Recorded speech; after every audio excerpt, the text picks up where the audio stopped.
Rookie Jalen Hurts is the Eagles' starting quarterback. Coach Doug Peterson announcing today that Hurts will start Sunday against the Cardinals. Carson Wentz, the backup, a second consecutive week. Plenty on the line when the Browns and Ravens meet on Monday Night Football. Cleveland looking for a win to solidify its first playoff spot in 18 years and stay in contention in the AFC North race. Baltimore needs an efficient performance from its offense and QB Lamar Jackson to get a win and stay in the playoff hunt, notes ESPN's Louis Riddick. We know how good he is in the running game. We saw it last week against the Dallas Cowboys. The question is this: if teams can make him stay in the pocket, throw the football from the pocket, is he able to beat you with efficient passing outside the numbers down the field, especially in third down situations? Monday Night Football, 8 Eastern, ESPN TV. Lim Kim tied a record for the largest comeback in women's golf history today, rallying down 5 shots in the final round to win the U.S. Women's Open. I'm telling you, Baker Mayfield will have a huge performance on Monday Night Football and push the Browns to even a higher position in my real ranking. So how high will they rank? Keyshawn, J. Will, and Zubin, Tuesday, 6 Eastern on ESPN Radio. Matt Moscona. I'm very important. After further review. Say it one more time. After further review with Matt Moscona. And here we go. ESPN Baton Rouge, New Orleans, Alexandria. Live from the Mercedes-Benz of Baton Rouge studios. That's right.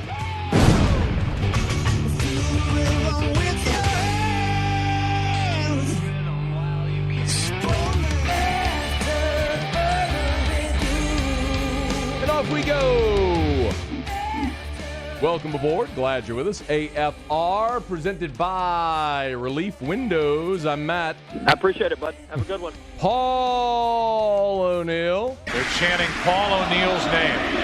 The Brain. And Mr. Toby Tomplay.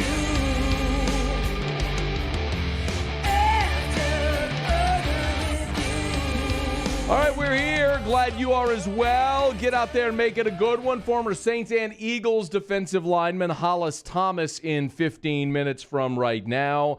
And we will head to the loveliest little village on the plains next hour as Gus Malzahn has been fired. The SEC coaching carousel in full swing.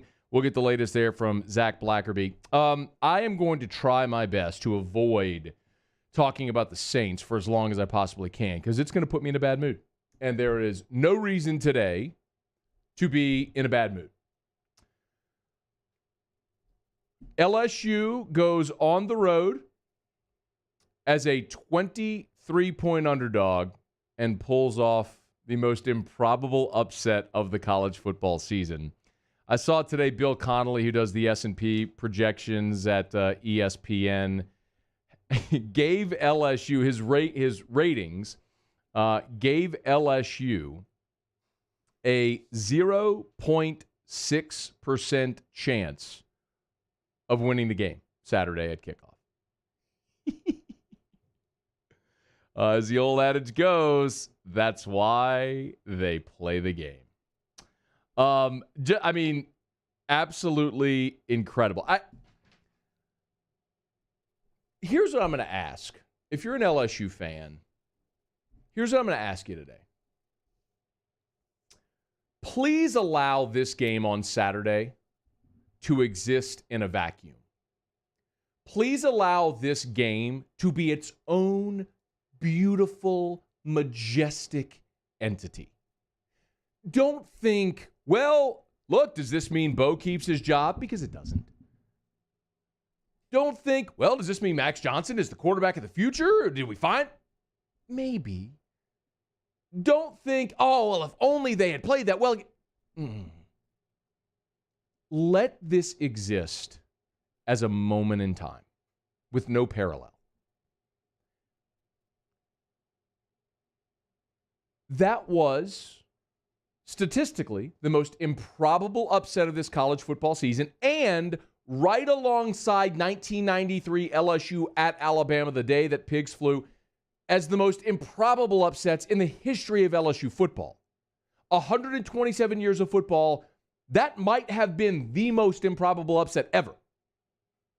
1997 Florida, the 93 Alabama game, there might have been something back in like 1919 that I'm just not aware of. But in like modern, current history, that's right there. Yo, LSU was a 23-point underdog. A true freshman making his first career start on the road in the swamp. The best linebacker on your team, who really had been the only bright spot defensively over the last month, is taken off the bus Friday as they're headed to the airport because they think he might have COVID. He ends up not making the trip. Your best defensive back and the best player on your team is scratched pregame. You had your tight end opt out this week. You're at the swamp. At kickoff, you had 54 players available, then minus Derek Stingley. Then during the course of the game, Flott targeting, Ty Davis-Price, John Emery, Chasen Hines, Elias Ricks all get hurt. There were parts in this game where LSU had sub-50 players available. Y'all. And you go on the road and upset the number 6 team in the country, ruining your rival's opportunity to win a national championship. Please let that exist in its own beautiful oneness. Absolutely uncanny what transpired. And the reason I'll keep saying just focus on the goodness there is because, look, Jordy and I are doing whiskey and wine on Saturday, and we're at Don Juan, and the place was on fire. There was so much life and energy. People were buying drinks. People were coming in late, like a game ends, and then people were going out because they wanted to celebrate. There was life in the place. And it was like, man, we haven't seen that at all this year. It's been such an awful year. And then the football season has been so bad for this team. And to have that moment was so joyous. So just revel in it. I mean, just bathe in Florida tears. Enjoy all the shoe memes and the puns like, I thought Florida was a shoe-in. I bet Florida fans are inconsolable. Who throws a shoe? Honestly. Enjoy them all, man. And it happened 4 days before the early signing period. So now Ed and this staff can go to every recruit and say, see, we are pointed in the right direction. They have something tangible that they can sell and show and say, look, this is where we're headed. Our guys are bought in. And whether you believe it or not, and they obviously have a long way to go, they have something tangible that they can show and say, look, we are doing things right. We do have buy-in. We're playing young guys. We're headed in the right direction. Whether it works or not, we'll see, but they have something. Look, as for the game itself, to pull off an upset like that, you need the team that is the favorite to make a bunch of mistakes. Like, that's got to happen. And it did. Florida made a ton of mistakes in this ballgame. But similarly, when that team makes the mistakes, the underdog has to capitalize. And time again on Saturday night, LSU did. Florida had 2 red zone possessions, came away with 3 points. They got stuffed on a 4th and 1 on the first possession of the game, and then they made a short field goal. Ricks's pick 6. Beautiful job baiting a Heisman candidate into that throw. It's one thing, you bait him into the throw. What if he just knocks it down? But not only did he make the interception, he returns it for a touchdown. You got a double doink interception when Florida was absolutely getting points right there. I mean, off a hand, off a helmet. The defensive player that's laying down manages to get back up, get his knees up, catch the ball, tap one knee in before falling. You know what? Like, all those things went your way. You get a touchdown with 30 seconds before the half, and then Kyle Trask fumbles and you get another 3. Look at the margin of the game. On LSU's final touchdown drive of the game, it looked like Florida had gotten off the field. Marco Wilson has a PI. Boom, first down. You convert the touchdown on that drive. That was the touchdown pass to Bradford. On the game-winning drive, the field goal, the shoe toss. I mean, the same guy who had the PI on the touchdown drive, Marco Wilson, throws a shoe. They're off the field.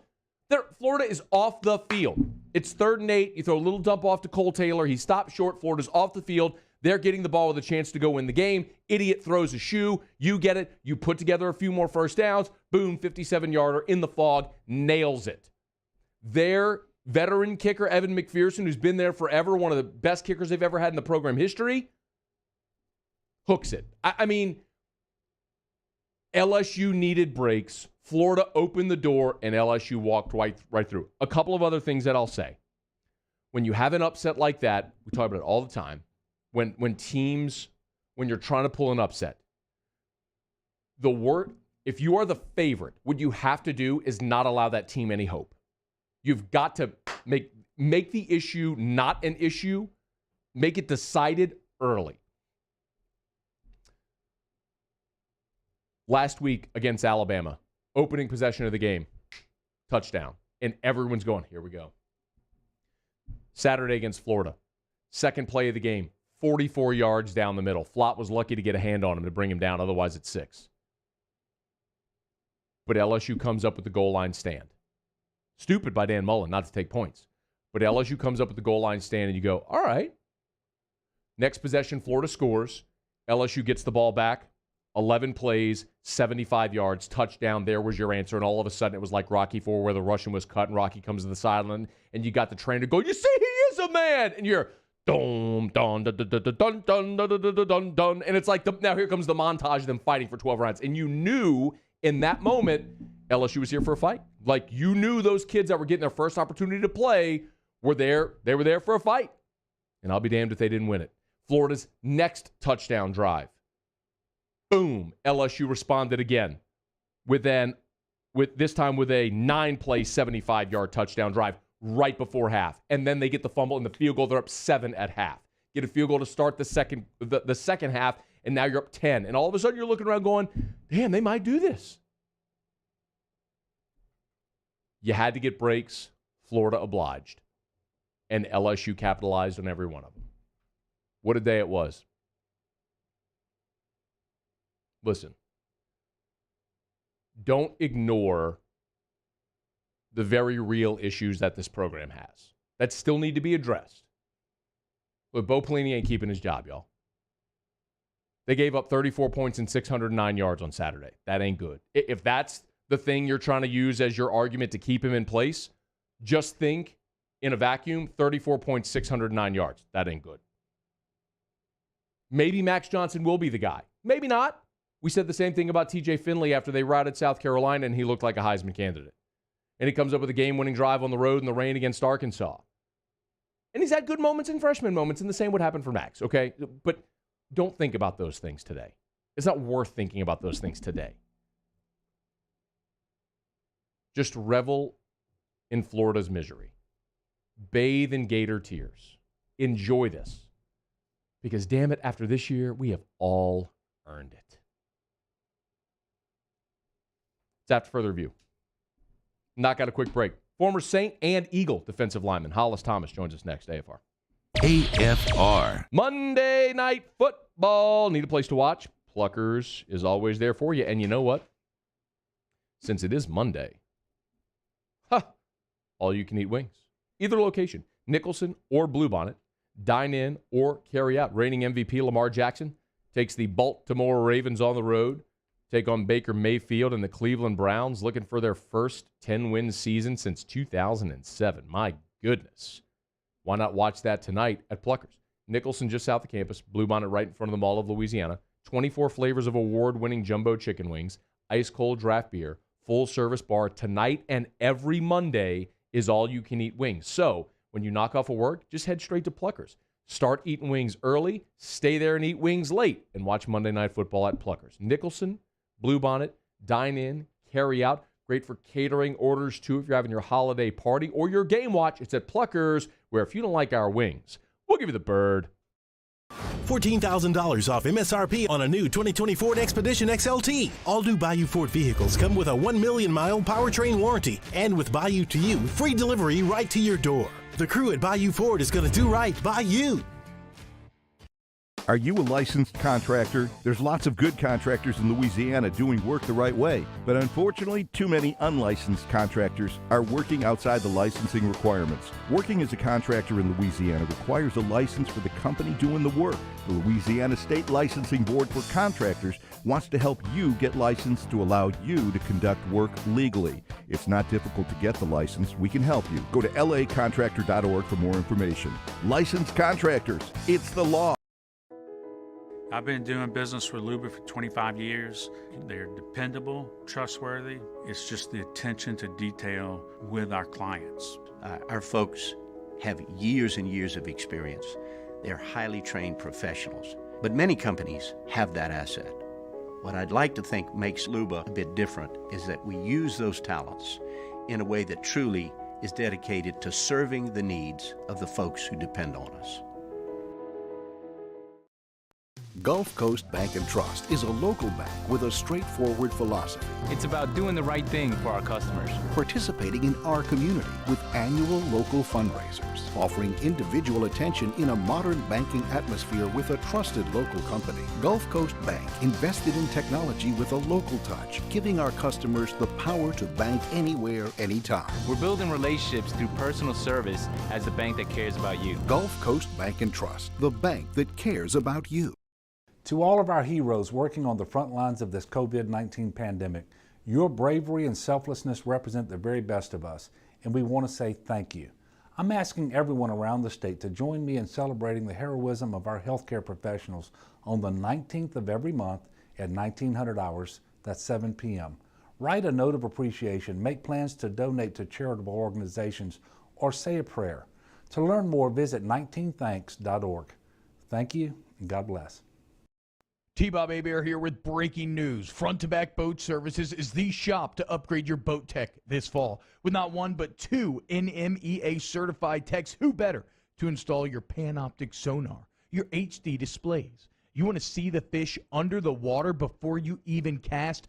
They have that. Trolling motor you could control with your iPhone? They have that. So what are you waiting for? Get into Front to Back Boat Services right now. Upgrade your boat tech. Make your boating dreams come true. Front to Back Boat Services. Have you been arrested for DUI or other traffic violations? Have you made a mistake? We all have. You're not a bad person. Call the law offices of O.C. Brown at 225-343-1111.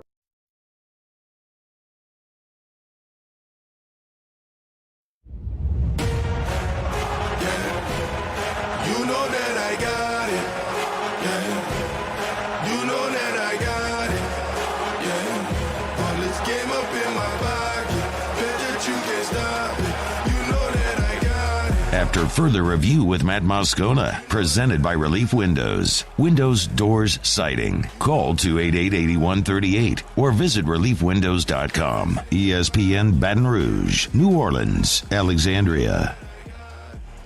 Hate to kill all the vibes, the good vibes of LSU's upset win, but we are obligated to talk about the Saints peeing down their leg yesterday in Philadelphia. Glad to have you hanging out with us here. Hollis Thomas joins us, former Saints and Eagles defensive lineman, on Twitter at TheRealTank78, host of Green Legion Radio and the Get Tanked Happy Hour. I love it. Tank, what's up, man? Hello? Tank, what's up, man? How are you? I'm here. I'm all right. What's up? What in the hell happened yesterday in Philadelphia? How did that happen? Well, let's see. The train had been running all year long with no conductor, but then now they put a conductor there. So you think the result was more Jalen Hurts making plays for Philly and not the Saints gagging away a win against a 3-8 football team? Pretty much. And you're not gonna win them all. I mean, you can think you can roll your helmet out there. Mm. I was like, but if you look at the way we played, with the way we played, we've been playing like that, but we just didn't have nobody making quick and decisive decisions. We didn't have nobody getting out of the pocket when they needed to. We didn't have nobody running for yards instead of taking sacks. We didn't have nobody stare down receivers. We didn't have nobody turn the ball over 2 to 3 times in the game. What did Jalen Hurts do I want you to elaborate. I mean, you talked about a big picture there, Yeah. but elaborate a little more, Tank, what Jalen Hurts did that was so effective. He made quick decisions. He got out of his reads. The point blank is this: I've been listening to excuses for Carson this entire season, since last season. Talk about the offensive line. Talk about you need more weapons. Talk about running the ball more. But if you run the ball more, he's not going to get in the rhythm. So you throw the ball 40 times. So when his player get him on the edge, you can't get him on the edge if you don't run the ball. You don't run the ball because he can't get in rhythm because his accuracy is bad. So I pretty much had it with him when he stood up and said he wasn't going to change anything for 2 weeks straight. Well, you don't need to be the quarterback right now then, because that sounds like somebody who's not in fear of being benched and has never been benched before. This is a competition. It's about winning. This isn't high school. It's not North Dakota State. This is not high school or any high school or Pop Warner. These are guys' jobs are on the line, and everybody's out there playing, and you're sticking up the joint. Normally, if you were in another position, what would they do? Yank your ass fast as you can blink. But you're responsible for you lead the league in interceptions. You lead the league in fumbles too. We won the game. One of the 3 games we won. We won one of 4 games now that we won. We turned the ball over 4 times, and guess who was responsible for all 4 of them? I would guess Carson Wentz. Yeah, he fumbled twice, and then he threw 2 interceptions. And if you see the interceptions, you'd be like, what the hell was he looking at? We played the previous team we played. The seams were open all day. You see the receivers running. He just wouldn't pull the trigger. So I don't know what's happened from 2017 to now, but he's totally regressed. And I felt like basically they drafted him. They drafted the kid Jalen Hurts because everybody was down on him thinking that he wasn't going to do anything. You got to go look at the kid's resume. You got to go look at what he did in college. It's like sometimes college does translate to the pros if you continue that path. And he's been talking about nothing but getting better, but I've also seen him put in work. And then when he gets in there, he just does what he does, and you don't see him like you don't see the. You know, sometimes when somebody wants to play and wants to start, they have their body language of they're pissed off because they're not playing. He just waited till this time, and Carson just you had to. Well, okay. What are you gonna tell the rest of the team if you keep trotting Carson out there? What are you gonna tell them? Yeah. Like, I play when you play D-line, I'm out there every snap, but I got to play extra snaps because we know he's gonna turn the ball over. It's like so you telling us to get our stuff together. You know, are you gonna bench us? But you won't bench the one guy who's running everything, the general.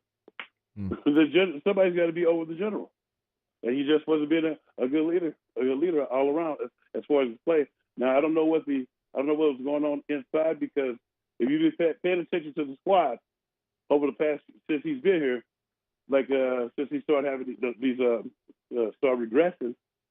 If you notice when he first came back, he came back early after the MCL or ACL surgery, and it seemed like we were just in a catch-22. We couldn't get nothing going. As soon as they put Nick Foles in there, running like a well-oiled machine. Yeah. And it happened twice. And I knew the exact same thing was going to happen when they put Jalen Hurts in there. It's like because you got somebody that's hungry that wants to play. You know, have a complacent individual with arrogance.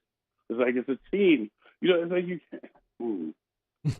I can talk about this till I'm blue in the face, dude, because it's like if you know how many arguments I've had on Twitter with this, talking about something, it's the coaching.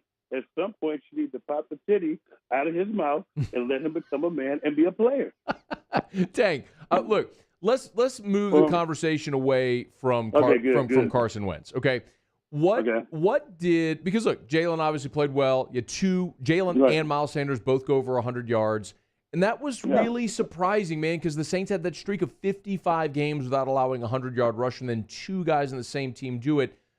It was 56. It was 56 games. It's an incredible number. What worked so well for Philadelphia? And obviously Sanders had the big 82-yard run, but what worked so well for them that other teams had not been able to do? Well, this is the other part too. What works so well is we don't have a great defensive line. We have a good defensive line that works hard. Not defensive line, but offensive line. And the offensive line coach he had those. This is like one of the first times I've seen an offense besides Alex Gibbs. I see a guy who constantly has a guy ready.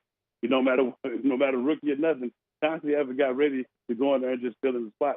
We've had over 10 different starting offensive lines, and if somebody wasn't holding the ball so damn long, they wouldn't get blocked. They wouldn't get blamed for anything. You saw that. You saw that yesterday. You saw what they did, and all they did was they blocked. And when you have the dual threat, because they know Carson's going to stare down what he's going to do. When you put somebody in there with dual threat, a little bit faster than Carson, and he runs that zone read better than Carson, you have to pay attention. You can't just you have to pay attention. And I don't think they was ready to play just for football. I think they thought they was going to roll the old gold and black helmet out there, and things were just going to go their way. And they got kicked in the teeth. I think you're right. Right in the teeth from the word go. You can see them trying to start fights and stuff with the Eagles. I see that little back and forth, pushing and shoving, the intimidation factor. I was like, but it wasn't working. You getting mauled. They was getting mauled up front, and that's just the way it was. And those guys came to play.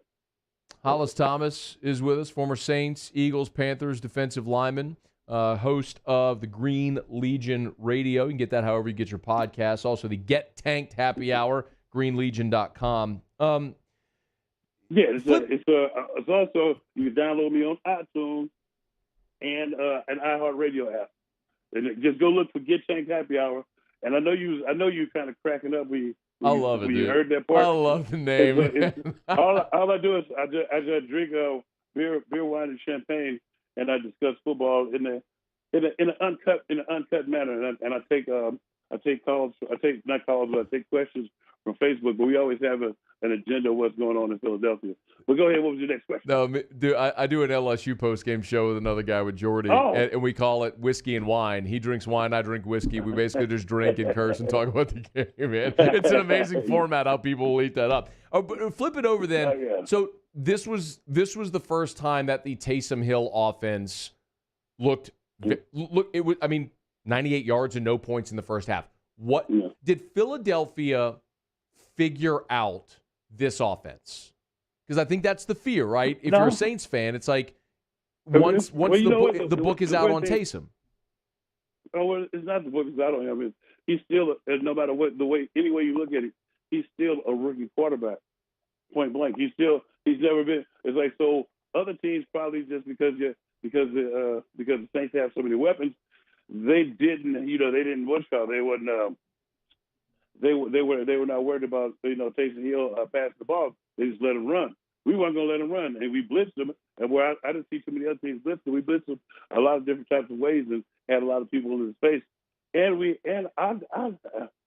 you want to be perfectly honest, our front line, them is some monsters up front. Hargraves, Malik Jackson, and Fletcher Cox. And then y'all had it was no sweat, It was no sweat out there either, though. No, that's my boy Sweat, Josh Sweat. I hear you. I'm just no sweat. We're looking at the play right now, the strip sack on Taysom Hill, man. Yeah. It was Look, man, you played for Sean Payton. I'll get you out of here with this one. You played for Sean, and I know one of the big concerns here is like Sean has these days, man, where it's almost like he tries to force the issue because he's such a smart guy, and sometimes like that almost is a detriment. Like, was that at play at all yesterday? No, he tried to stick to the game plan. It was just it's like our guys up front. If you look at the game definitively and you take the records out, because I have to tell people that no matter what the records are in the NFL, when you come sometimes the first 2 quarters they're gonna be all over you like Mike Tyson at a beauty pageant. It's like who has the will, and our team was hungry for a victory, and they just like they was not gonna be denied. And also you got to remember that other part, and Sean will probably tell you, the energizing part of that new young guy coming in there and doing what he was doing. It's cool. If you just pay attention, he was cool as hell. I've never seen a guy that damn cool. Besides myself, cool motherfucker. But when you look, just look at the game. How cool! How he get flustered. It's like when they said blitzes and stuff. It's like it was like a breath of fresh air from somebody. And then you put Carson tapes on, and you see him dance in the pocket before anybody's around him. You see him hold the ball 6, 7, 8 seconds sometimes. And I watched him. This is how fed up I was with Carson. Oh, I can tell. No. This will put it in a microcosm. So they got him out on the edge. They had a makeshift zone pressure. So he's out on the edge. There was a linebacker 7 to 8 yards away from him. Instead of throwing the ball away because he's outside the pocket because nobody's open, guess what happened? Just guess. Take a wild stab in the dark. It is the obvious. He took a sack. Did he ever? Oh my! If you could have heard the people, I was like, dude, it was like me. I was like, because I won't call them. I call them the wise people. You call them senior citizens. Sometimes I watch the game with them at like some of the local establishments, socially distanced, of course. Mm-hmm. And if you could have heard the old guys, they're like, throw the ball. It got to the point where the older ladies were saying, why isn't he throwing the ball? He was holding the ball too long, and that's why I was laughing because everybody's listening like that. Well, I'm tired of the bums on the stations that be talking. I was like, I would listen to David Carr or Dan Ostrowski tell me how to play quarterback to save my life. Are you kidding me? You don't even know what I'm talking about, do you? No, I know what you're talking about, like Orlovsky on ESPN. I don't know where Carr is. Carr on ESPN too? I didn't know that. Yeah, Carr is on NFL Network. But okay. I was like, listening to them, and when they talk, it's like listen to it's like Tony Romo. I don't like him because he was a Cowboy, but I don't like him now as a commentator because all of a sudden you know everything. If you do all this stuff, why don't you win more? I was like, shut up and let the game happen and then commentate. Tank, I'm just saying, I'm from the old school. I'm from the old school Jack Buck, baby. Hey man, Jack, you and Josh Innes both with your Jack Buck love, man. Yeah, but when you look at the game, it's like nowadays when you look at the game, they don't kind of let it happen. They're like talking all the way through it, trying to tell you what's happening. And 9 times out of 10, I know in layman's terms, folks just want to see an ass whooping, point blank. When you look at that football, you want to see somebody get kicked in the teeth. You don't want to see him die. Nothing. You don't want to see him hurt, but you want to see him in his life in the pain. That's what football is. It's carnage. Man. Carnage at its finest. Oh, sorry. And that happened to the Saints yesterday, man. Hollis Thomas, he's on Twitter at TheRealTank78, GreenLegion.com, the Get Tanked Happy Hour, Green Legion Radio. Get it on iTunes and the iHeartRadio app. Tank, I appreciate a couple of minutes, man. Sorry the result wasn't different yesterday, but I'm sure your day will be better. Well, thanks, man. I appreciate you having me on. Thanks for calling me the other Friday, though. Thank you. No, I told you, man. I know you were in Mexico. We're trying to make it work, and things happen. Yeah, I was I was in the DR. Is the DR the same as Mexico? No, it's not. The Dominican is actually isn't the Dominican Republic an American province? I had to use my passport. Maybe not. Okay, maybe not. What am I thinking of? Puerto Rico. And I'm thinking of Puerto Rico. Yeah, you're thinking of Puerto Rico. Puerto Rico. Yeah. That's it. All right, Tank. Be good, man. We'll catch up later, all right? You too, man. All right, man. I'll see you later. That is Hollis Thomas. Tank did radio up there. He played, of course, for the Saints, the Panthers, the Eagles. Did radio for a long time up in Philly at WIP. Not at WIP anymore, but hosts Green Legion Radio. You can get it on iTunes. Dude, he's a trip. Y'all go. I'm telling you, I didn't even know he did the Get Tanked Happy Hour show, but I guarantee you that's a trip, y'all. Just go download that on iTunes and hang on. Because I'm pretty sure he cursed about 3. I think there's probably 3 things he said that would probably be FCC violations that he just said in that interview. That's all right. Whatever, Tank. Boss is away. Gordy's off this week, so don't worry about it. Shocker, right? Gordy's off this week. Probably playing golf. So it's basically just a regular Monday for old Gordy. All right, it's after further review. Let me knock out a quick break. We'll go around the SEC. Stick around, AFR. AFR. All right, so LSU beats Florida on Saturday, mainly because Marco Wilson throws a shoe and gives LSU new life. So you know what my guys at Carriages did today. They're celebrating the win by giving you 20% off all in-stock shoes all week. You got to ask for the Dan Mullen discount at checkout. That is so good. All shoes at Carriages all week, 20% off when you get to checkout. Ask for the Dan Mullen discount.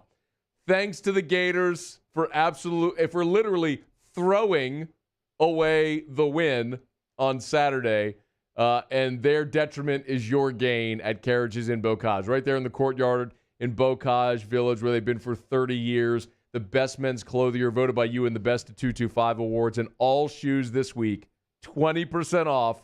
Just ask for the Dan Mullen discount at Carriages in Bocage. You know someone who sets a good example for all of us to follow? Someone who shows leadership, selflessness, and service to their community without being asked? We think that's the definition of a good citizen, and so does Citizens Bank and Trust. If you know someone who exhibits all of these qualifications, nominate them for a Good Citizen Award, and they could receive $500 from Citizens Bank. And we'll recognize them here on the show. Get the details at citizensbankandtrust.com, and then nominate your good citizen. This isn't just another day. It's so much more.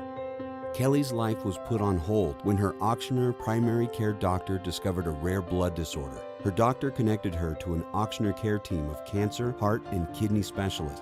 With multiple primary care locations around Baton Rouge, same-day appointments, and online scheduling, we're relentless about keeping you healthy. Auctioneer Baton Rouge, innovating healthcare for Kelly. You may not know about the 4Kids Foundation, but you've probably heard of the Zurich Classic. And the Zurich Classic exists because of 4Kids. But it's what happens after the tournament that really counts. 100% of the proceeds are donated by the 4Kids Foundation to hundreds of local charities, totaling more than $40 million, all to help local children and families in need. 4Kids helps kids through golf, because every child deserves a shot at a brighter future.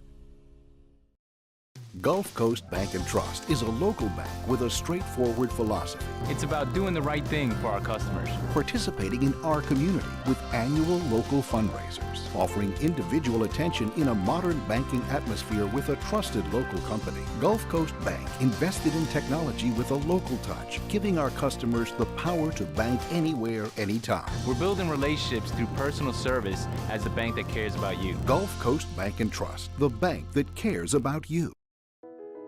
I've been doing business with Luba for 25 years. They're dependable, trustworthy. It's just the attention to detail with our clients.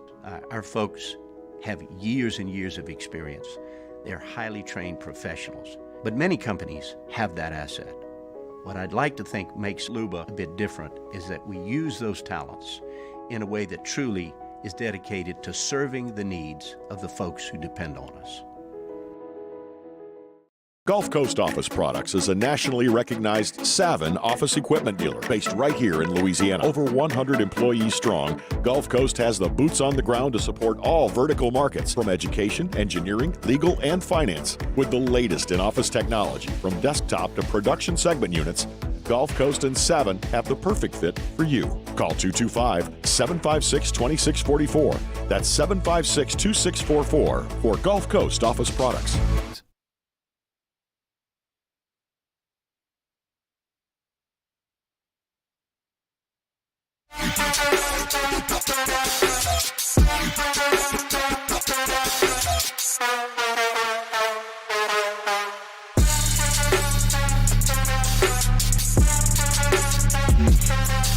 After further review with Matt Moscona, presented by Relief Windows. Windows, doors, siding. Call 288-8138 or visit reliefwindows.com. ESPN Baton Rouge, New Orleans, Alexandria. So, Dabo Swinney not happy with Greg Sankey, the SEC commissioner, over the weekend, basically threw shade at the ACC for protecting its programs and not making Clemson or Notre Dame play this last weekend. Well, Dabo said on Monday, quote, if the ACC was really trying to protect Clemson and Notre Dame, why would we even play a game this week? I mean, if 6 wins can get you in the playoffs, shouldn't 9 get you there? Shouldn't 10 get you there? Now Dabo's throwing shade at Ohio State, which is justifiable. But Dabo, I understand that you have to protect your program. I understand that you've got to go to bat and get in this PR battle and try to sway the court of public opinion. But of course the ACC was protecting you in Notre Dame. Because anytime a team goes on the field, anything can happen. See LSU at Notre Dame. Precisely why, by the way, Ohio State should not sniff the playoff having played only 5 or 6 games. What if you have a result like when they went to Iowa and gave up 60 points? It can happen because it's happened before. It's happened every year at Ohio State. You can't just assume a win.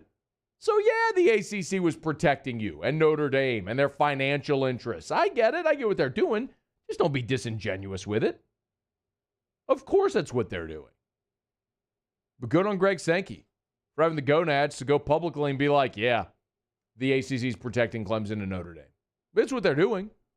But it also goes to show you how the balance of power within college football is shifting and how Greg Sankey has emerged as arguably this sport's biggest power broker among administrators. I think if he wasn't already there, his leverage after the Big Ten and Pac-12 opted out, and Sankey said, no, we're going to stay the course. And the ACC fell in line, and so did the Big 12, and they've made it work, and then everyone else came back to the fold. That elevated Greg Sankey among the power brokers. And now he's so confident to where he'll go publicly and say, yeah, ACC, quit protecting your programs. Losers, clowns. I added that part. But you know what I mean. It's what he's saying. Good on him.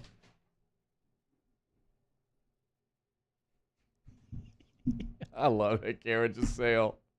For those because that was a local live read, so those in New Orleans and Alexandria who missed it, Carriage's in Bocage is one of our sponsors. It's a men's clothing. They're doing a 20% off all shoes sale this week. You have to ask for the Dan Mullen special at discount. There's so much shade. I just love that, man. That's like SEC rivalries. It's awesome for things like that. All right, it's After Further Review, brought to you by GMFS Mortgage, GMFSmortgage.com. Told you last week, man, my guy Doug Bickley, who's my own personal lender, when Eric and I bought our first house, Doug worked with us. When we sold that house, bought our second house, Doug worked with us. Called me last week, said, hey, man, I was looking at your numbers. I think we can refi you. I was at a 3.85. I'm going to get down to a 2.65. Incredible. Sub threes. I had another AFR listener refinance with GMFS after hearing this. She's getting locked in at a 2.25. Y'all, it's almost like free money. It's insane. If you have not yet made this call, do it or log on. Wherever you are in Louisiana, there's a GMFS office near you. GMFSmortgage.com, GMFSmortgage.com. Get in touch with a local loan officer near you. Ask if you're, y'all, I'm telling you, they're getting people sub 3. It's mind-boggling. Especially if you're someone who bought a home 15, 20, 30 years ago and you know what your rates were then. To think you're getting sub 3 rates is ridiculous. I mean, it's almost like it's not even real. Take advantage of it, y'all. GMFSmortgage.com. GMFS Mortgage, changing lives. Okay, do it every day about this time. Let's go around the SEC. Around the SEC, presented by Gulf Coast Office Products, excellence in imaging solutions. The Auburn Tigers. By now, you know Auburn has fired head football coach Gus Malzahn, doing so 24 hours after they finished the regular season 6-4, beating Mississippi State on Saturday. Kevin Steele takes over as interim head coach for the bowl game. Gus is owed more than $21 million, half of which is due in the first 30 days. Malzahn, back in 2017, signed a 7-year extension worth $49 million. Auburn just 8-17 against Bama, Georgia, and LSU under Malzahn. Some of the names being mentioned: Hugh Freeze, Mario Cristobal, Lane Kiffin, Billy Napier, Steve Sarkisian, and others. The Vanderbilt Commodores. Vandy does appear to have its next head football coach. Notre Dame defensive coordinator Clark Lee, top target to become the next football coach of the Commodores. Reports are they hope to finalize a deal within the next day or so. Lee's just 38 years old. He oversees the Notre Dame defense that's ranked 12th nationally in scoring, 14th in total defense. He is a Nashville native who played fullback at Vanderbilt after transferring from Belmont.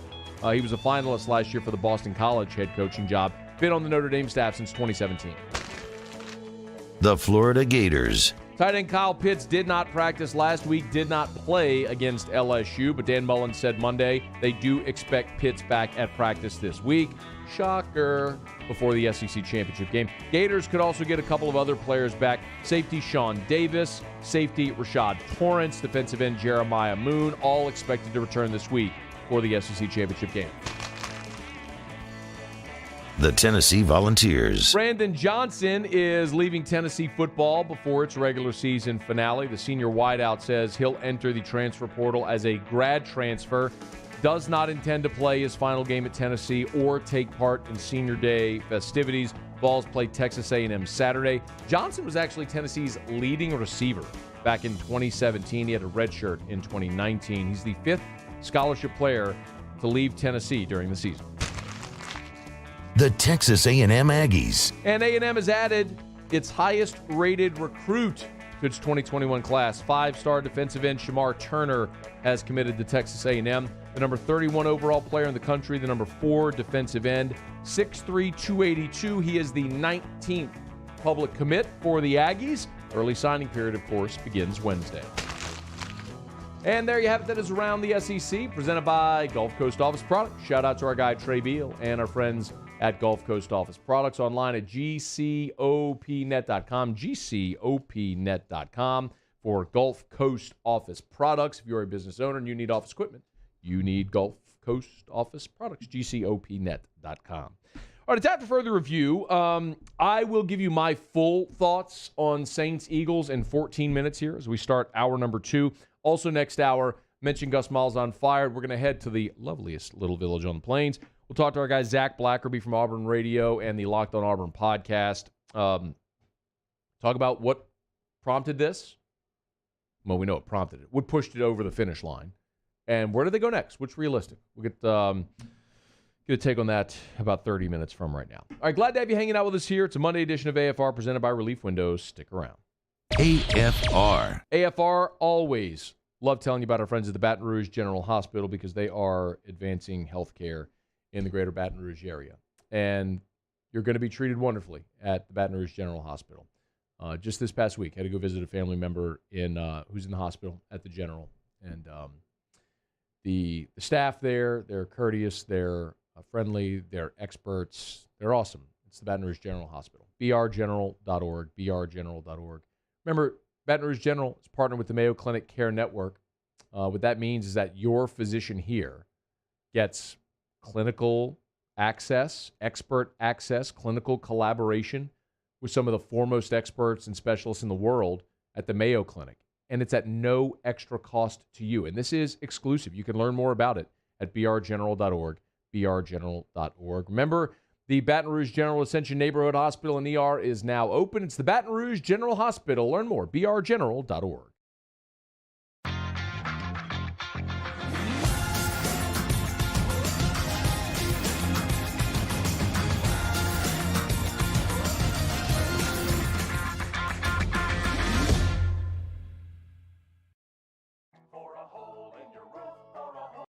Hello? What's up, E? What you doing? Chilling at the office working. You? Hanging at the job site. Chilling. Roof's up? Hey, Greg, roof up? Roof's up. Roof's up. Roof's up. Roof's up? Roof's up. Roof's up! Roof's up! Beautiful roof every single time. True. True. If I built a van, it would do more than haul. It would carry my entire business. I'd make it available in dozens. Make not thousands of configurations. It would keep an eye on my fleet. And an eye out for danger. If I built a van, I'd make it available in diesel and gas. And I'd build it right here in South Carolina. Introducing the all-new Sprinter, starting at $33,790. Built in the USA. Mercedes-Benz. Vans. Born to run. Are you a licensed contractor? There's lots of good contractors in Louisiana doing work the right way, but unfortunately, too many unlicensed contractors are working outside the licensing requirements. Working as a contractor in Louisiana requires a license for the company doing the work. The Louisiana State Licensing Board for Contractors wants to help you get licensed to allow you to conduct work legally. It's not difficult to get the license. We can help you. Go to lacontractor.org for more information. Licensed contractors, it's the law. This is a house call. This is a follow-up appointment. This is a diabetes checkup. This isn't just more convenient care, it's more advanced care. This is innovating healthcare at Louisiana's #1 hospital, Auctioner. ServiceMaster Elite create clean, disinfected work environments. As a local business, we take pride in serving the New Orleans and Baton Rouge areas. Our cleaning protocols follow CDC and OSHA standards for healthcare settings, offices, senior living, restaurants, and industrial plants. Contact ServiceMaster Elite to get your operation ready for reopening with germ disinfection cleaning. ServiceMaster Elite, the trusted choice in professional cleaning since 1996. $14,000 off MSRP on a new 2020 Ford Expedition XLT. All new Bayou Ford vehicles come with a 1 million mile powertrain warranty, and with Bayou to You, free delivery right to your door. The crew at Bayou Ford.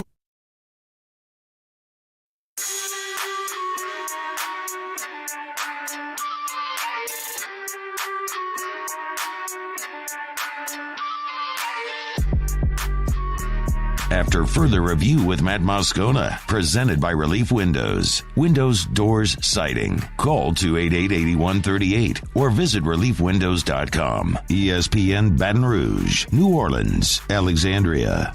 LSU basketball got a win today. They beat Sam Houston State 88-66 at the Maravich Center. A little bit of an oddity, obviously, with an 11 a.m. tip-off.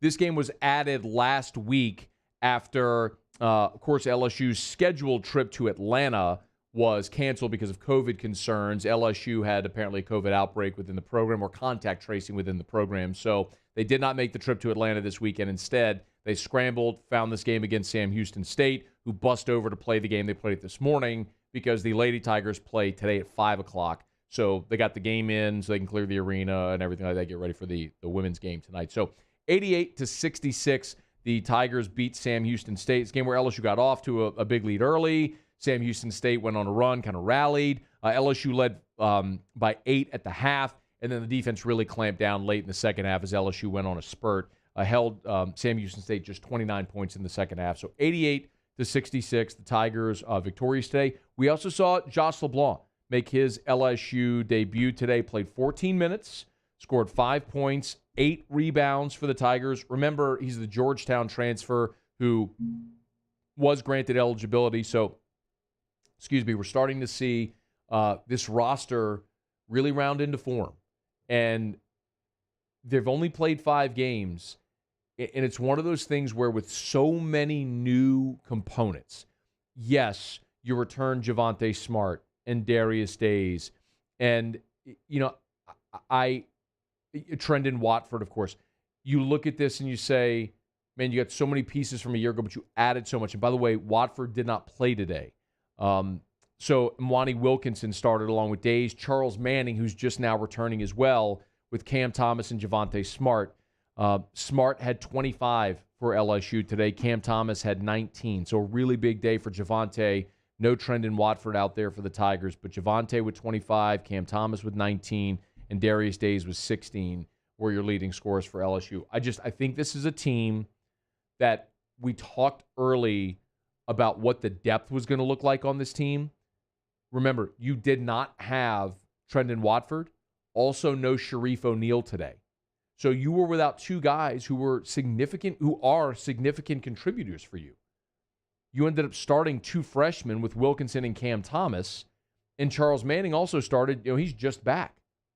Working his way back, into form, and played 32 minutes today. Josh LeBlanc played for the first time this year. You had double-digit minutes for Gaines and Cook, and Andre Hyatt played 10 minutes in this ballgame. This is as deep. We've said it before. This is the deepest team Will Wade has had by far. That you could take both Watford and O'Neal off of this team today and still put up this type of performance to score 88. Maybe more importantly, to play that level of defense in this ballgame is impressive as they continue to buy in on that defensive end of the floor. So a nice win for the Tigers at home in a game that was hurriedly thrown together to get it played. Tip of the cap, obviously, to Sam Houston State for busting over to make the trip. LSU has 3 more non-conference games. They'll play UNO later this week on Wednesday at the Maravich Center. They play North Texas at the Maravich Center on Saturday.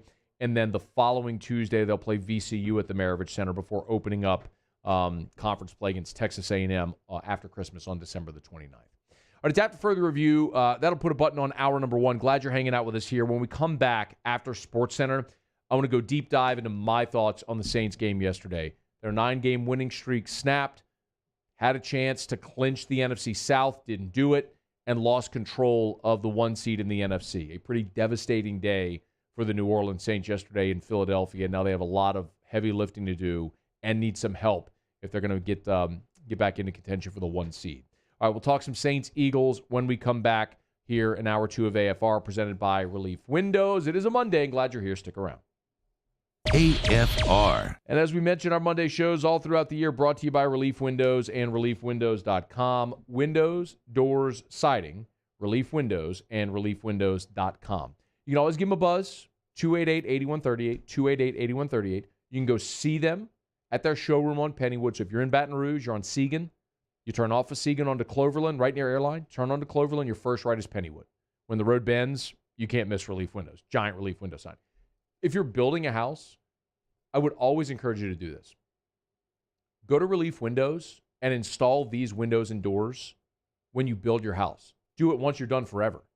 Why try to save money on the build by installing cheaper windows and then in 5-10 years, you're replacing them? Install them once from Relief Windows and you're done forever. Get a better product that's energy efficient and it comes with a lifetime warranty on labor, material, and glass breakage. That's Relief Windows. ReliefWindows.com. Windows, door, siding, ReliefWindows.com. Gulf Coast Bank and Trust is giving our customers the power to bank anywhere, anytime during this challenging event. And we're right there with you. Our mobile banking app is a smart way to manage your money and time. Gulf Coast Bank and Trust, the bank that cares about you. Toyotathon is happening right now at Corval Toyota in Opelousas. Get into a 20 Highlander for $4,600 off MSRP. Come on down to Happy Town for Toyotathon. That's Corval Toyota in Opelousas, Happy Town, USA. You may not know about the 4 Kids Foundation, but you've probably heard of the Zurich Classic. And the Zurich Classic exists because of 4 kids. But it's what happens after the tournament that really counts. 100% of the proceeds are donated by the 4 Kids Foundation to hundreds of local charities, totaling more than $40 million, all to help local children and families in need. 4 Kids helps kids through golf, because every child deserves a shot at a brighter future. To all of our heroes working on the front lines of this COVID-19 pandemic, your bravery and selflessness represent the very best of us, and we want to say thank you. I'm asking everyone around the state to join me in celebrating the heroism of our healthcare professionals on the 19th of every month at 1900 hours, that's 7 p.m. Write a note of appreciation, make plans to donate to charitable organizations, or say a prayer. To learn more, visit 19thanks.org. Thank you, and God bless.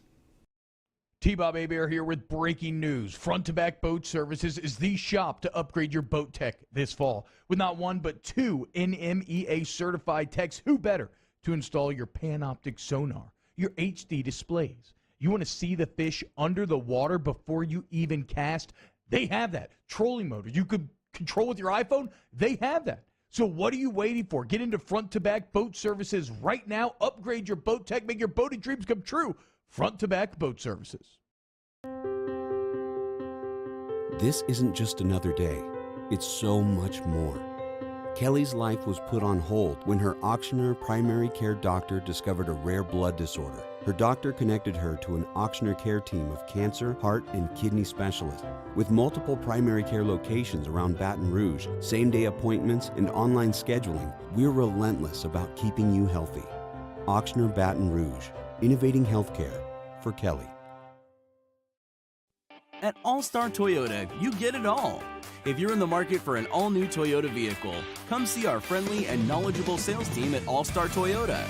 Located in Baton Rouge at the corner of Airline and Goodwood, we've been serving our community since 2005 by offering a large selection of new Toyota cars, trucks, and SUVs.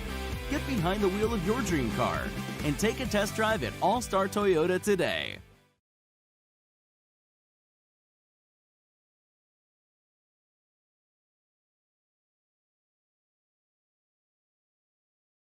Callahan Injury Lawyers. This is SportsCenter.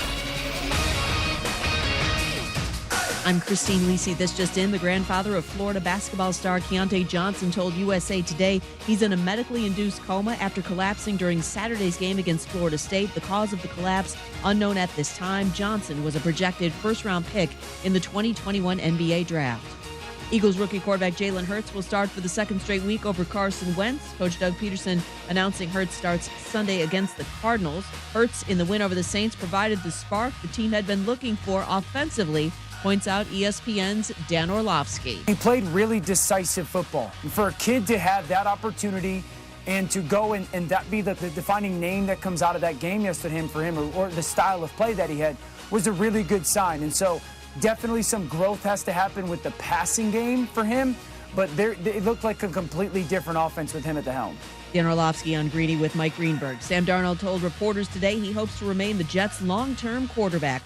Oregon will replace Washington in Friday's Pac-12 championship game against USC because of the Huskies' coronavirus issues.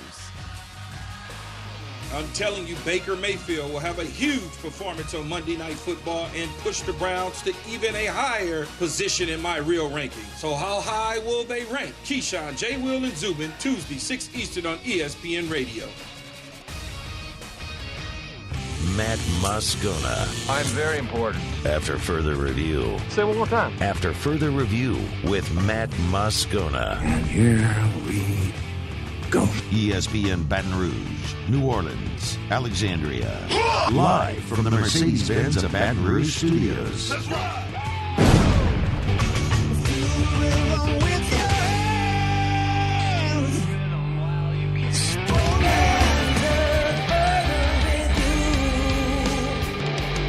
Hour 2, off we go. Welcome aboard. Glad you're with us. AFR, presented by Relief Windows. I'm Matt. This is Shaq O'Neal, and I hate Matt. Paul O'Neal. They're chanting Paul O'Neal's name. The Brain. Hey, the brain got a poop. And Mr. Toby Tomplay.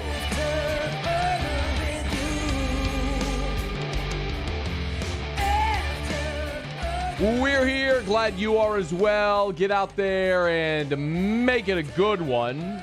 We'll head to Auburn in about 15 minutes from right now.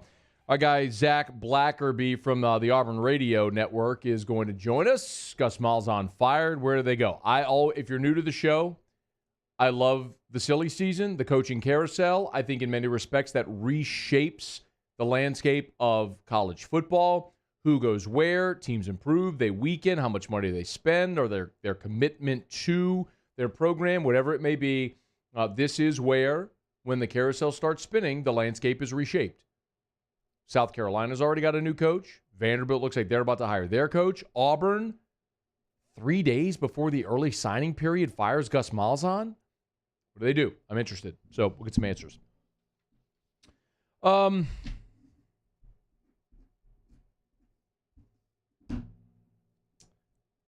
Really tried to avoid talking about the Saints game. But the seemingly inevitable finally happened. Sean Payton's ego-driven Taysom Hill experiment blew up on the same day that the Saints defense had its worst day. And you lose to a 3-8-1 football team costing you a chance to clinch the division and costing you control of the 1 seed in the NFC. Brutal.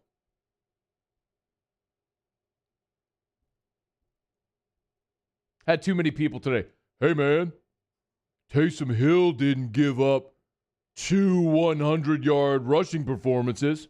Hey, did Jalen Hurts hold the Saints to 0 points and 98 total yards in the first half?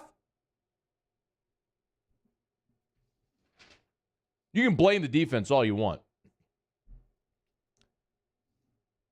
But the Saints defense put the clamps on Philly in the second half and gave the offense a chance, a fighting chance, to get back in the game and win it. By the way, 24 points and at one point a 17-0 halftime deficit, that's not an insurmountable lead. It's not like it was 38-3 at half. We've even seen in the NFL that's not an insurmountable lead. Should have said 28-3, my bad. Yeah. But I'll say this, man. This is more on Sean Payton than it is on Taysom Hill. It's more on Payton than Taysom Hill. Taysom Hill's superpower, Taysom Hill's cheat code, the singular thing that gives him the advantage is his freakish ability to run the ball at his size. That's his thing. Did you see him turn the corner against Atlanta in his first start? Like around left end? It's uncanny. He's outrunning Debo Jones to the pylon. And Sean Payton refuses to run him because he's got to prove that Taysom Hill's a pocket passer. Guess what? He's not a pocket passer. He's a check down Charlie. He can dink and dunk within 5 yards, fine. He can even throw some intermediate stuff that looks pretty good. Stretching the field is an embarrassment. We've seen it now. Go back to last year in the playoff game against Minnesota. The deep ball to Tommy Lee Lewis, he underthrew him by 5 yards.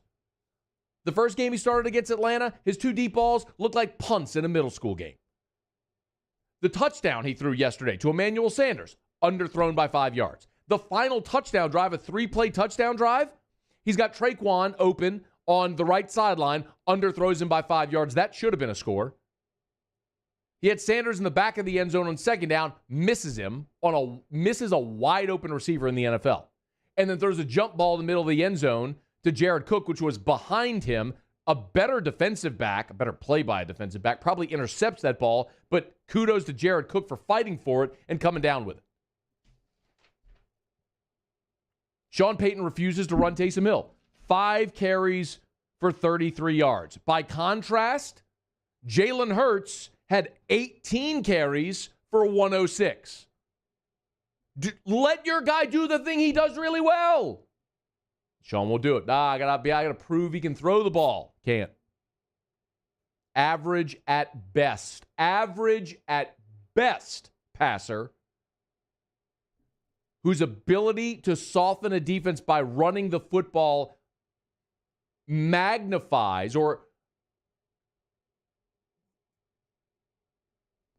complements his ability to throw the ball, and Sean Payton won't do it. And by putting Taysom Hill at quarterback, you negate the thing he was so good at. The thing that was a differentiator in this offense, the point that at any point Taysom could come off the bench and he could run or he could throw or maybe he'd block or what. Like, you are voluntarily choosing to negate the thing that is one of your greatest weapons by doing this. By letting him go out there and fumble every week. By letting him miss open receivers downfield. It's not his fault. Taysom wants to be a quarterback. I don't blame him. And you know what? At times, he's been pretty good at the short and intermediate stuff. Pretty good. But not NFL starting quarterback caliber. Not when you got a guy on the sideline that's thrown for 5,000 yards in a season. And if you played that guy, you could have this guy doing the thing he does exceptionally well. Took 3 games. Took 3 games for an NFL defense to confuse Taysom Hill. His deep balls are awful. His fumbles are a full-blown catastrophe. I'll tell you, the other thing, and again, I know it sounds like I'm piling on Taysom Hill. You know how I feel about it. This is more on Sean. Like, this is Sean's decision-making. And then, maybe the most egregious decision Sean made in this game. It's the fourth quarter. You got 9:57 to play in the ball game. You're at the Philly 42. You're down 3. It's 17-14. You went to half, down 17-0. Your defense is held. You've battled back. You're in the game. You're down 3. You got the ball up there, 42. You could trot out Will Lutz for a 57-yard field goal, which is well within his range. And if he makes it, you're tied. You're all the way back. And on the other sideline, they're going, oh, crap. And instead, Sean goes for it. I'm not altogether furious with the decision to go for it. I mean, in that moment when you have a guy that, while he struggled lately, is a Pro Bowl kicker sitting right there, you say, go make a 57-yard. You're a professional. Go make a 57-yarder, tie this game. Let's get a stop, and then go win it. No. Going to go for it. 4th and 2. And what's the one that we talked about? The one thing that's Taysom's superpower, his ability to run the football. And what does Sean do? Rolls him out to the right. Going to try to throw a deep ball. And Taysom hangs on to it too long and does what Taysom does every week. Strip sack, fumble, possession over. Philly gets the ball at midfield, touchdown, game over. Man, I know a lot of y'all are like, man, why are you so mad? They're like, they're 10-3, one more win, they win the division, they're right in contention. The reason that I'm so mad is because there was only one goal this year. There was one goal this year. The one goal this year is to win the Super Bowl. It is Super Bowl or bust. It's not just me saying it. Like, literally, Cam Jordan and Drew Brees have said this. It's Super Bowl or bust. That's the one goal this year, is to win the Super Bowl, because it's the last opportunity for Drew Brees. We all expect Drew's going to retire after this season. And we all want to experience another Peyton Brees Super Bowl, not just for our enjoyment, but also for Drew's legacy. A second Super Bowl matters because it breaks the tie with guys like Trent Dilfer and Brad Johnson and Jeff Hostetler and other guys that won a Super Bowl. It's why Peyton Manning getting his second with Denver was so important to his legacy. It's why Dan Marino's never in any conversations about the greatest quarterback of all time. It's why Brett Favre isn't higher on the list. And we all want to see Drew get it. But this is your last shot. So I want to carve the clearest path possible to that. And in this year, where only one team gets a bye, that's being the 1 seed. And now we see this again, just like a year ago. A year ago, sleeping, coming off the bye at home against Atlanta and getting punked by a crap team cost you the 1 seed and very likely your opportunity, well, obviously at a bye and then home field advantage. And what you did yesterday in Philly, very likely now, because you've got KC coming up and Green Bay has really one tough game left. I mean, it's the NFL. Anything can happen, as we've seen. But they got to play Tennessee, and that's it. They Carolina, Tennessee, and the Bears. And so now your path to the Super Bowl through the 1 seed is muddied. You need help. You need a plum miracle. All because you went to Philly against a crap team and got egotistical. You thought you could roll your helmets out there and win. And you blew it. And now you're staring at the defending Super Bowl champs in the face. Coming into the Dome this week. With only 3,000 fans because, phase 2. Oh, I know y'all Taysom defenders aren't going to like this, man. Oh, boy. How could you say that about Taysom? But some of y'all are so blind, man. You're so blinded by your desire to see that story through and to make it happen that you can't see what's actually staring you in the face, which is he is an average at best passer at 30 years old. He's not 20, like, hey, man, it's first time starting. He's 30. It's not like you got a raw 21-year-old who came out after his junior year in college and is learning the speed and developing. He's 30. Man, why do you hate Taysom? I don't hate Taysom. I love him. I think he's a dynamic athlete, and he adds so much to this offense in his role. But Sean's got to make him a quarterback, man. He's going to do it to the detriment of this team.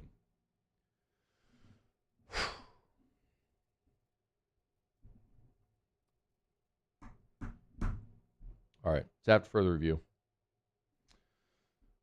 Brought to you by Relief Windows and ReliefWindows.com. 288-8138. 288-8138 and ReliefWindows.com. Let me knock out a quick break, come back, go to Auburn. I'll cool off a little bit. Want to hear what's up with the Malzahn thing, why they fired him now, and how they got the money to do it, and who's going to be next, and all that stuff. We'll get those answers when we come back. Glad you're here. It's AFR.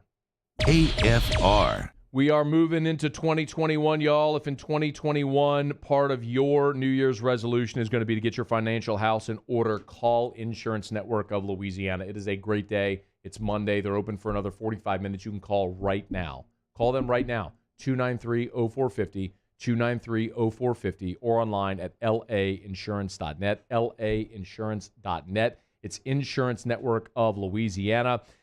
Better coverage for less money. That's what they do. They shop independently to see if they can get you better coverage for less money. Dozens of the top-rated companies in the world. If you have your current agent, State Farm, Allstate, Liberty Mutual, probably great people.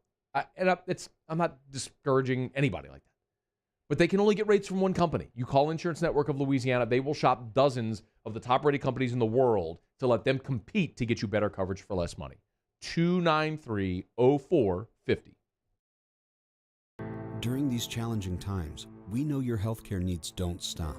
Cancer, accidents, injuries, and heart disease are relentless. So we are relentlessly innovating to keep you safe, both virtually and in person, connecting you with providers remotely, advancing clinical spaces, providing rapid and accurate testing, social distancing, and certified cleaning protocols.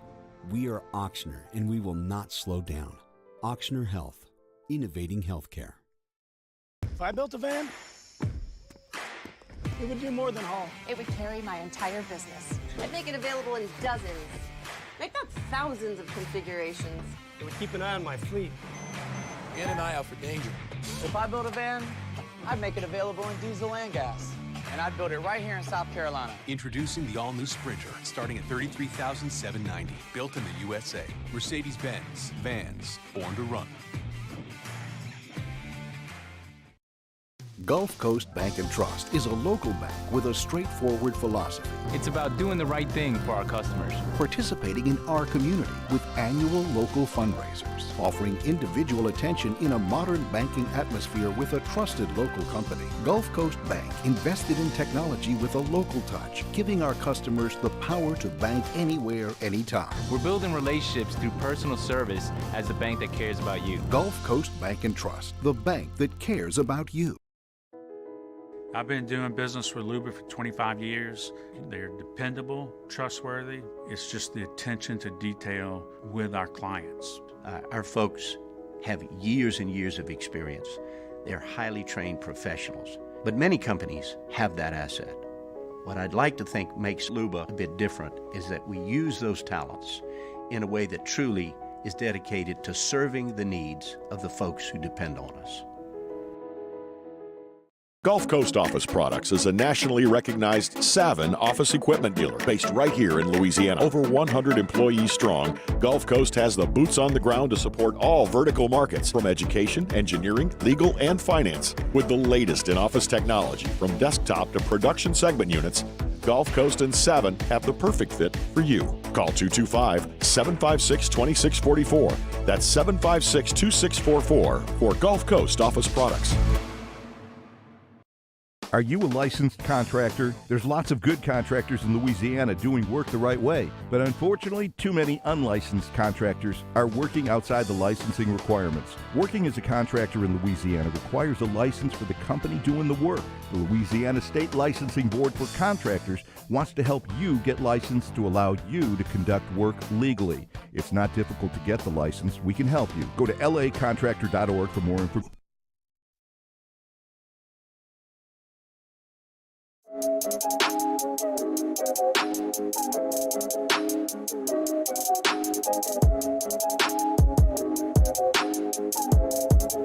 After further review with Matt Moscona, presented by Relief Windows. Windows, doors, siding. Call 288-8138 or visit reliefwindows.com. ESPN Baton Rouge, New Orleans, Alexandria. The coaching carousel is in full swing.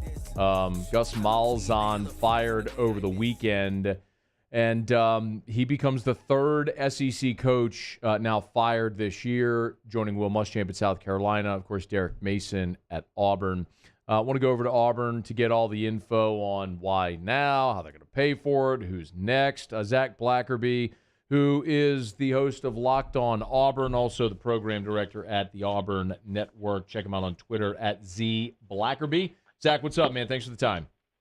Hey, Matt. Appreciate you reaching out. Yeah, it's been weird. Everyone wants to talk to me today. It's odd. Super popular guy, man. Nothing like a coaching search to increase the Twitter followers. All right, so let's start with just some sequential things, obviously. So why now? That's the big thing. That's kind of the big question. And, we heard after the A&M loss, of course, we all know Auburn got ran out against Alabama in the Iron Bowl. Week after that, you kind of had the feeling it was a make-or-break game against Texas A&M. They had the lead, and then in the fourth quarter, everything just fell apart. And you kind of had the feeling that following Sunday and Monday that things were happening. And then after, about 8 o'clock or so Monday night, I'm like, okay, I think he's in the clear. I think Malzahn's going to get the opportunity in 2021 to kind of have this boom or bust type season because kind of everything was shaken up to, this team to peak and compete in 2021. Because my thought process was, okay, if they're going to, if they've already made this decision, why let him coach against Mississippi State? Why give him the opportunity to go out there and win like 45-3 or something like that? And then, can you fire him after a situation like that? But, talking with folks that Sunday and Monday after that Texas A&M game, it really did seem like things were legitimate. But after they didn't do it, I'm like, okay, all right, that was just all talk. That was just all hoopla, or, maybe it was close. They didn't pull the trigger. Obviously, the decision was made sometime around then as he was fired yesterday afternoon, or at least the news of that was. So kind of interesting, the timing. But a lot of those folks that were saying that was like, well, Jay Gage, the president of Auburn University, his policy has always been let him finish the season, and then you let him go the day after. That's what happened with Tuberville. That's what happened with Chiswick, and now it's what happened with Gus Malzahn. So the big thing that obviously everyone's discussing is the gigantic buyout, especially in a COVID year. Walk me through how they afford a $21 million buyout for Gus, his staff, and then presumably a buyout for a new coach and then paying a new staff. Yeah, it's a ton of money. It's an absolutely ton of money, and you got to think that the Board of Trustees and the boosters got together, and some of the folks that were super anti-Gus Malzahn, that they said, hey, I'm willing to chip in this, and I guess Alan Green saw that he had enough money standing behind him to make the decision. I think that's kind of the only way you can look at it. You're hearing rumblings, with some of the bigger Board of Trustees folks as well as the boosters. Jimmy Rain, it sounds like, reports have come out that he was unhappy with Gus Malzahn, and so obviously money talks. It's going to be interesting to see with some of the front runners, money is needed to get some of these guys away. And so it's going to be a really, really big check, a lot of them, that Auburn's going to have to pay folks over the next few weeks, depending on who they get after Gus Malzahn. Zach, is it a blank check type scenario? You kind of get the feeling it's going to be a lot. So, the two names that you heard immediately were Mario Cristobal at Oregon and Hugh Freeze at Liberty. I don't think the Hugh Freeze thing is legitimate. I think that's national media hoopla. I think it was discussed. I don't think he's a legitimate candidate. I could be wrong. I also thought Gus was going to keep his job, so there's that. But now it really seems like there's two camps and there's two groups of beat writers. One is saying all they're hearing is going to be Kevin Steele, Auburn's defensive coordinator. So obviously you don't have to pay his buyout. You don't have to pay his situation. He's under contract with Auburn. You just give him a promotion. That's a cheaper option. And then Mario Cristobal, which is kind of, fitting timing if you're Cristobal, because he's been kind of lobbying for an extension and more money at Oregon.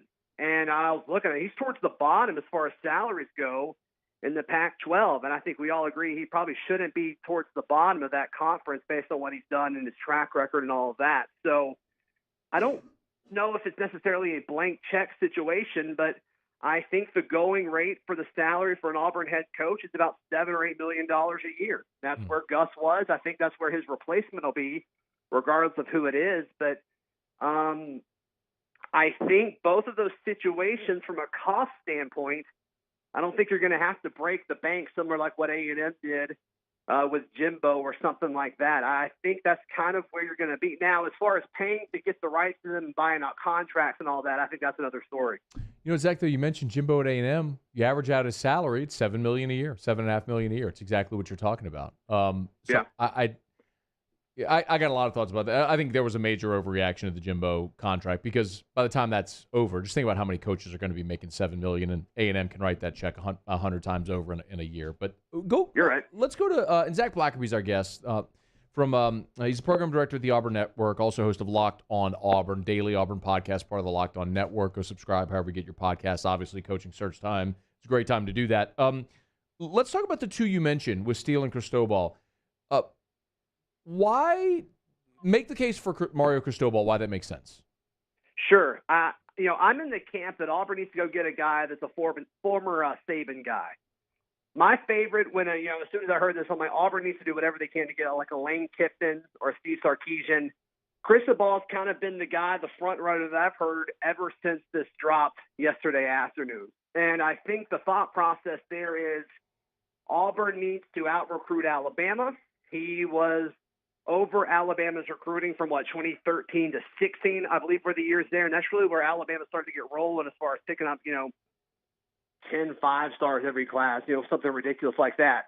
Also, I think this could be a kind of an overcorrection type thing with Auburn is desperate. They are absolutely desperate to be able to recruit offensive linemen. And you can make the case that Cristobal is one of the best at recruiting guys in the trenches in all of college football. He knows the state. He's recruited the state before. Also, Auburn likes to recruit the South Florida area. That's where he's from. He's a Miami guy. So I think that's the argument for Cristobal. I think a lot of it has to do with recruiting. Now, you mentioned Kevin Steele. He's the interim coach, and people here, of course, know Kevin Steele. And he was at LSU for a year before he went to Auburn. But he's never been a head coach that feels like, correct me if I'm wrong, unless somewhere deep on his resume he had been a head coach, but that feels like a major reach for a program that's got to get it right. Does Kevin Steele make sense? I don't think so. I don't really see the whole argument for Kevin Steele. He's really well liked, and I think he's done a tremendous job as Auburn's defensive coordinator. But when you really look at it, he's got a little bit of head coaching experience. I believe he was at Baylor in the early 2000s. You're right. Yep, I think you're he was right. the head coach there you're for right. a few years. Yep, he was. But outside of that, that was 20 years ago, right? So the game has totally changed from then. But you guys saw it firsthand, with LSU's historic season. I guess now we could say it's 2 seasons ago, but he was the only defensive coordinator that could really slow down Joe Burrow to some extent. Yep. He's done a tremendous job. Is he the head coach? I don't know. And I think in this day and age of college football, I think you want offensive guys. Then you want to be able to say, hey, okay, you're the head coach of the defense. Go do your thing. And that's what he's done since he got at Auburn several years ago. Malzahn hasn't really had to worry about the defensive side of the football. Has that been enough to kind of say, hey, I want to be the head coach here and I deserve it? Because the big thing was when the Tennessee job opened a few years ago, he went and interviewed for it. He's a Tennessee guy. And there was kind of the speculation of, does he want to be a head coach? Mm. And then all the reports that came out is you kind of got the vibe as, you cover his press conferences and his comments were like, okay, he wanted to go home. He wanted to kind of be the head coach there, and that's kind of been it. And we haven't heard anything since then. Yeah. I didn't know he wanted to be a head coach. But it sounds like there's some real momentum for Kevin Steele being promoted from Auburn's defensive coordinator to the head coach. I think it's either him or Cristobal. Wow. Okay, then if that's the case, a couple of names that are really popular, why is Hugh Freeze a non-starter?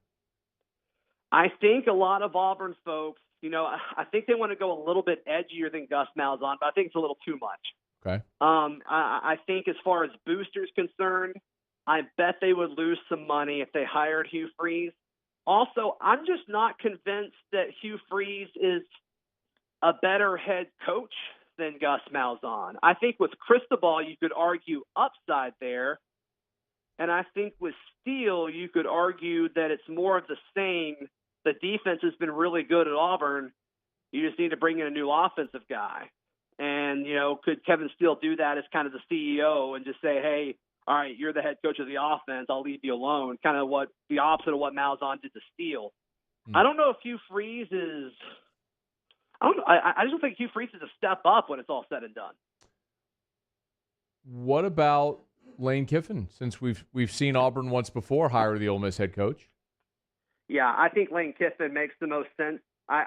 To me, I think Auburn should do whatever it takes to get Lane Kiffin. I don't think that's a thing. I think him or Sark would be incredible. I think Lane Kiffin is a guy that in this day and age with offenses, I mean, you've seen what he's been able to do offensively with subpar players in Oxford. I mean, they went toe-to-toe with Alabama. They're really the only team to go toe-to-toe with Alabama this season. And you just look at the players, the disparity in talent, it's drastic. And he was able to keep up with them longer than anyone else has.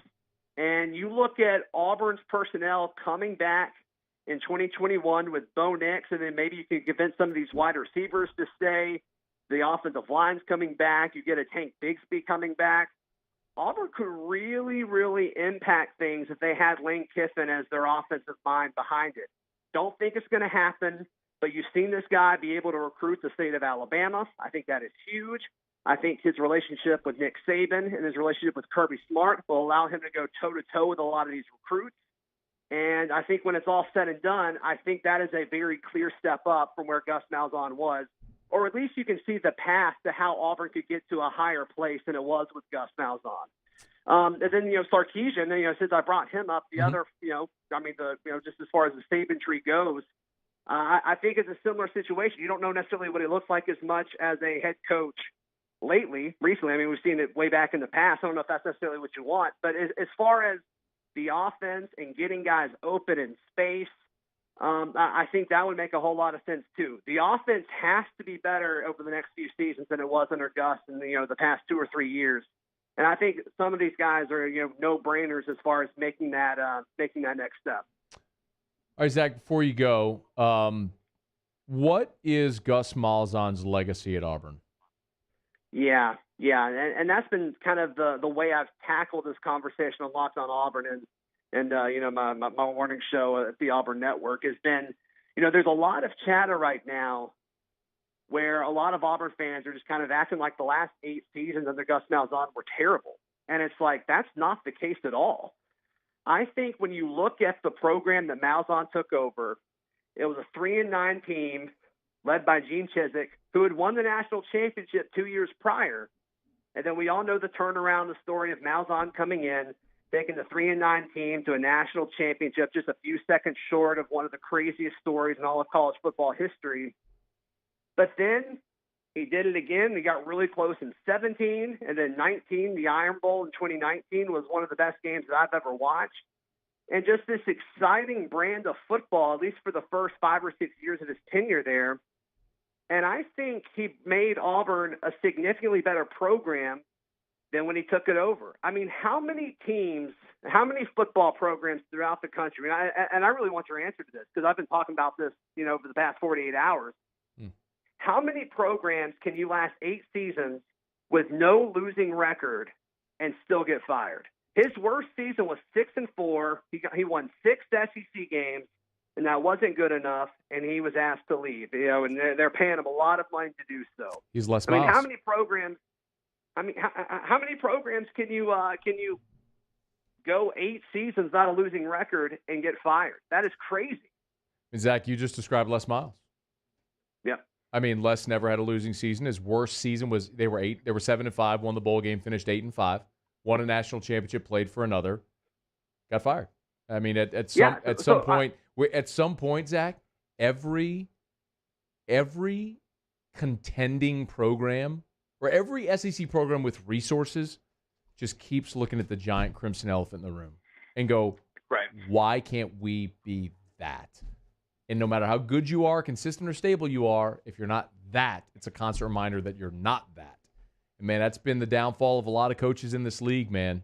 Nick has gotten a lot of coaches in this league fired. And Gus is one. Nick's got, 6 SEC losses? And, 3 of them are to Malzahn. I mean, in that time period since Gus has been at Auburn, it's crazy.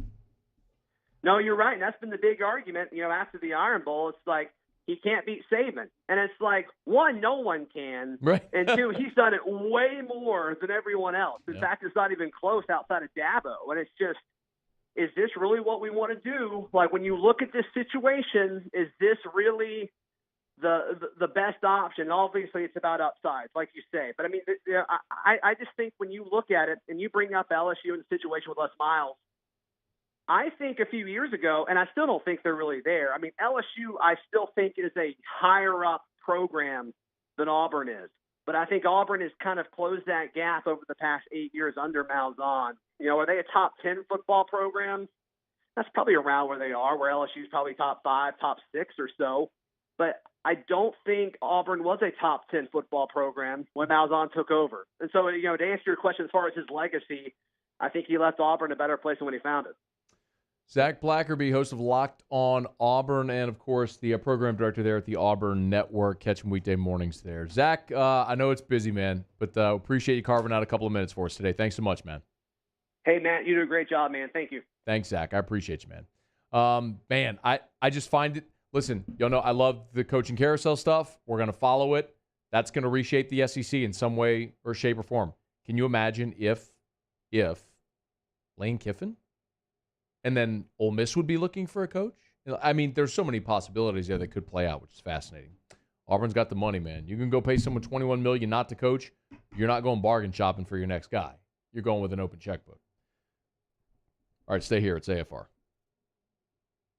AFR. AFR is brought to you by River City's 1 Hour Air, where they're always on time or you don't pay a dime. 752-0001, 752-0001. Had lunch last week with my guys, Paul and Matt over at River City's 1 Hour Air. Awesome dudes, man. They got such a great commitment to service and knowledge of their product. One of the things that River City's 1 Hour Air really prides themselves on is continuing education for all of their technicians. So while it's not mandated, anything that's new or developed, they have tools and gadgets on their trucks at River City's 1 Hour Air that other companies probably never even heard of, but that's just their commitment. They want to make sure that their processes are in place to where you, as the customer, feel comfortable with their technician in your home and what they're explaining to you. Because let's be honest, all of us maybe once or twice in our lifetime will buy a new AC. It's just not something we know a lot about. That's why they do, and they want you to be confident in their work. River City's 1 Hour Air, 752-0001, where they're always on time or you don't pay a dime. $14,000 off MSRP on a new 2020 Ford Expedition XLT. All new Bayou Ford vehicles come with a 1 million-mile powertrain warranty. And with Bayou to You, free delivery right to your door. The crew at Bayou Ford is going to do right by you.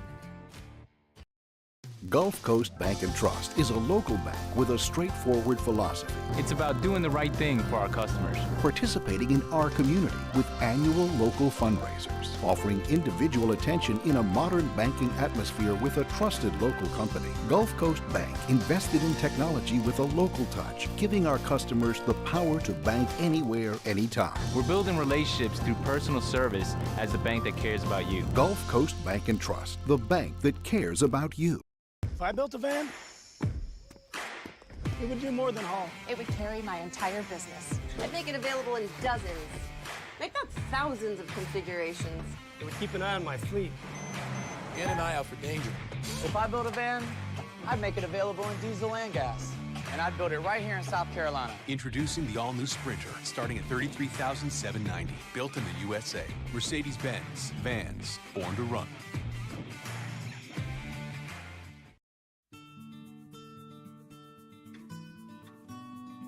This is a house call. This is a follow-up appointment. This is a diabetes checkup. This isn't just more convenient care, it's more advanced care.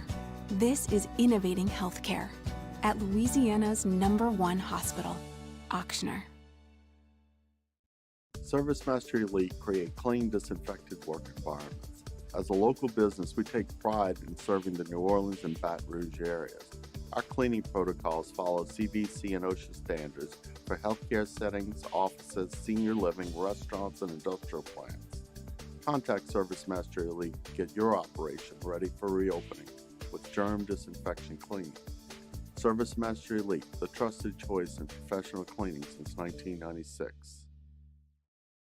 At All-Star Toyota, you get it all. If you're in the market for an all-new Toyota vehicle, come see our friendly and knowledgeable sales team at All-Star Toyota. Located in Baton Rouge at the corner of Airline and Goodwood, we've been serving our community since 2005 by offering a large selection of new Toyota cars, trucks, and SUVs. Get behind the wheel of your dream car and take a test drive at All-Star Toyota today. Have you been issued a ticket for texting, speeding, or other traffic violations? Have you made a mistake? We all have. You're not a bad person. Call the law offices of O.C. Brown at 225-343-1111 or connect with us online at ocbrown.com. Here you go. All right. One, top speed.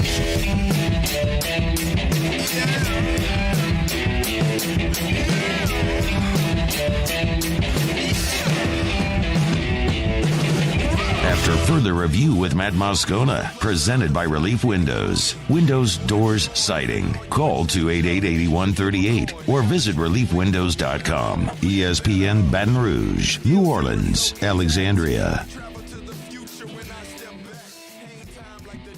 I rode along here.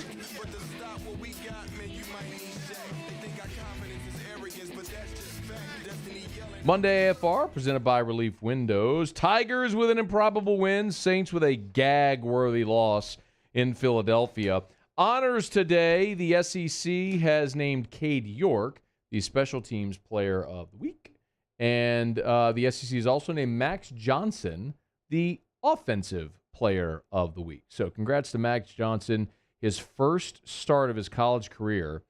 And he goes on the road and beats the 6th-ranked team in the country, pulling a massive upset. 21 of 36 passing for 239 and 3 touchdowns. Max Johnson became the first LSU quarterback ever. How about this?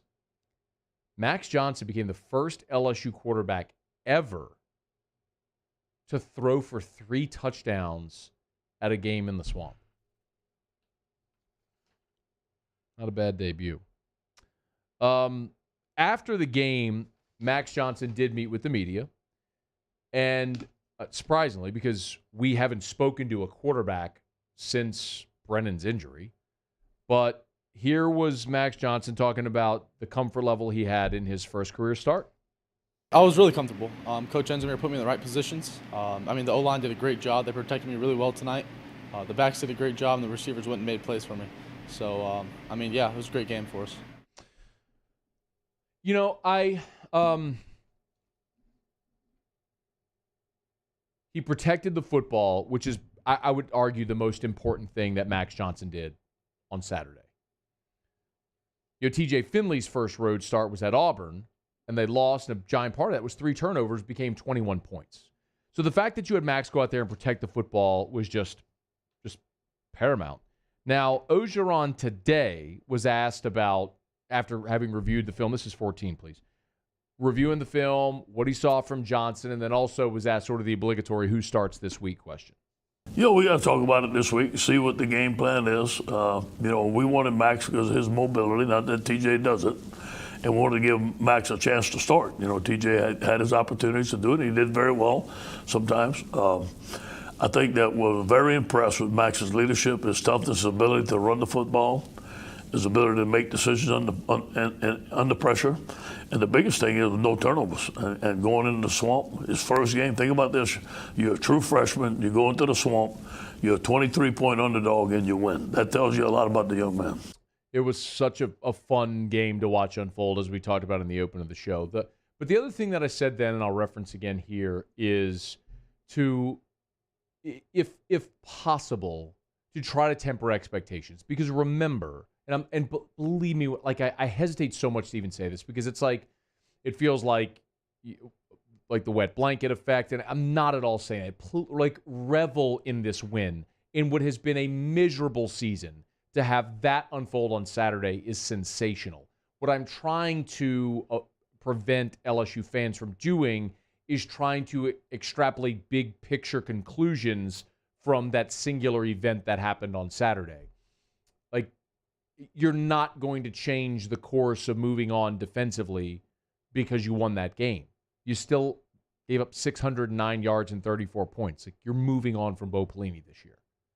And I can't say definitively after that game that Max Johnson is the future and he's going to win Heismans or championships and stuff like that, but it was a great start. I'll remind you, we had the same conversations about TJ Finley after the South Carolina game, and we were lauding him after they went on the road in Arkansas, and he led a game-winning drive on the road in the rain in the final 2 minutes and threw an awesome touchdown pass where he was avoiding pressure and threw a ball where only his receiver could get it. You could look at past quarterbacks as well, man. Remember in 2013, God bless, against Arkansas, and Zach Mettenberger has the knee injury, and Anthony Jennings has to come off the bench and leads a 98-yard touchdown drive to win it, throws the touchdown pass to Traven Durrell. We all thought, man, we got some of this Jennings kid, and look how that played out. I mean, we could look at Jarrett Lee in 2008 as a redshirt freshman. Andrew Hatch gets knocked out of the game against Auburn. Here comes Jarrett Lee off the bench, and he rallies LSU to a win, first win on the Plains in more than a decade. And Jarrett had an up-and-down career at LSU. He stayed till his fifth-year senior year, but had really good moments and not great moments, even in that year. So my only point is, it was an amazing day, and there's so much that you love about both these young quarterbacks. Physically, they obviously have the ability. They've got tremendous poise. They got it between the ears. I can't say, though, definitively that what we've seen to this point, either of them starts next year over Miles Brenner, or starts camp having taken the lead. Now, I would presume Max is going to start Saturday because he's earned that. They went and played great against Florida this past week. He deserves the opportunity to go start again against Ole Miss. Now, if he repeats that performance again this week, throws for over 200 yards, multiple scores, protects the football, now you're looking and going, it's a great way to punctuate the season. Take that into the offseason, how it continues to build. But the most important part there is you have positive things to build on from that. All right, it's after further review. Glad you're hanging out with us here. Monday, AFR. We'll knock out a break. Brain will have Tigers and the pros when we come back. A busy hour 3. We'll get much more into what Ed Ogeron had to say after the win and previewing this week against Ole Miss. And certainly what is a massive week for LSU, because not only do you play Ole Miss on Saturday, but Wednesday starts the early signing period. So this is an amazing opportunity to get the good vibes back flowing through the program. The win was a giant part of that, but if you can then ride that wave into Wednesday and do what we all think you're going to do and begin the process of inking a top 5, potentially number 1 overall signing class, Mason Smith's going to sign on Wednesday. Like, all of a sudden now, the good vibes, like that pendulum, is starting to swing back into the positive, which this program needs desperately. All right, stick around with us here. It's AFR. AFR. AFR is brought to you by Premier South Roofing and PremierSouthLA.com. Baton Rouge, Lafayette, Lake Charles, and the North Shore, and online at PremierSouthLA.com. Remember, Premier South Roofing can handle this entire process for you. So if you're not sure if you need a roof repair, no worries. Premier South Roofing can come out. They'll always get up on your roof for free, and they'll inspect it and let you know if you have roof damage. If you don't, no worries. Shake your hand, be on the way. If you do, they'll handle everything. They will meet with the insurance adjuster. You don't have to get up on your roof. They will. They'll meet with the insurance adjuster. They'll handle everything from the claim through the completion of the work, and all you pay is your deductible. It's Premier South Roofing. PremierSouthLA.com. Baton Rouge, Lafayette, Lake Charles, and on the North Shore, and online at PremierSouthLA.com. A-plus rated with the Better Business Bureau Super Service Award from Angie's List, Torch Award for Ethics in Business. It's Premier South Roofing. Learn more online, PremierSouthLA.com. I've been doing business with Luba for 25 years. They're dependable, trustworthy. It's just the attention to detail with our clients. Our folks have years and years of experience. They're highly trained professionals. But many companies have that asset. What I'd like to think makes Luba a bit different is that we use those talents in a way that truly is dedicated to serving the needs of the folks who depend on us. Gulf Coast Office Products is a nationally recognized Savin office equipment dealer based right here in Louisiana. Over 100 employees strong, Gulf Coast has the boots on the ground to support all vertical markets, from education, engineering, legal, and finance. With the latest in office technology, from desktop to production segment units, Gulf Coast and Savin have the perfect fit for you. Call 225-756-2644. That's 756-2644 for Gulf Coast Office Products.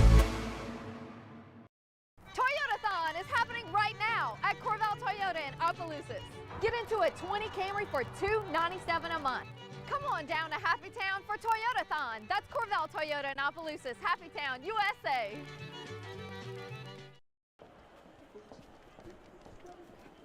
The winner is the dog with antioxidant vitamin C. Given the choice, why wouldn't you choose the one with antioxidant vitamin C? Choose Vizzy Hard Seltzer. To all of our heroes working on the front lines of this COVID-19 pandemic, your bravery and selflessness represent the very best of us, and we want to say thank you. I'm asking everyone around the state to join me in celebrating the heroism of our healthcare professionals on the 19th of every month at 1900 hours, that's 7 p.m. Write a note of appreciation, make plans to donate to charitable organizations, or say a prayer. To learn more, visit 19thanks.org. Thank you, and God bless. At All-Star Toyota, you get it all. If you're in the market for an all-new Toyota vehicle, come see our friendly and knowledgeable sales team at All-Star Toyota. Located in Baton Rouge at the corner of Airline and Goodwood, we've been serving our community since 2005 by offering a large selection of new Toyota cars, trucks, and SUVs.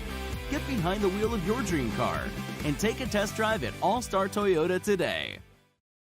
T-Bob Hebert here with breaking news. Front to Back Boat Services is the shop to upgrade your boat tech this fall. With not one but two NMEA certified techs, who better to install your Panoptic sonar, your HD displays. You want to see the fish under the water before you even cast?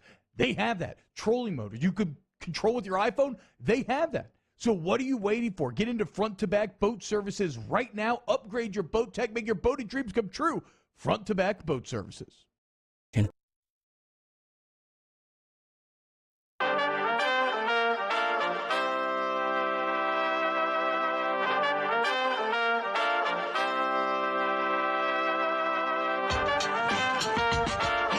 After further review with Matt Moscona, presented by Relief Windows. Windows, doors, siding. Call 288-8138 or visit reliefwindows.com. ESPN Baton Rouge, New Orleans, Alexandria. Wrapping up hour number 2. We will hear from Ed Ogeron after Sports Center, and I do want to go deeper dive into the St. Sean Payton met with the media today, and he was pissed off. Rightfully so. So was I. Okay, Brain has Tigers in the pros.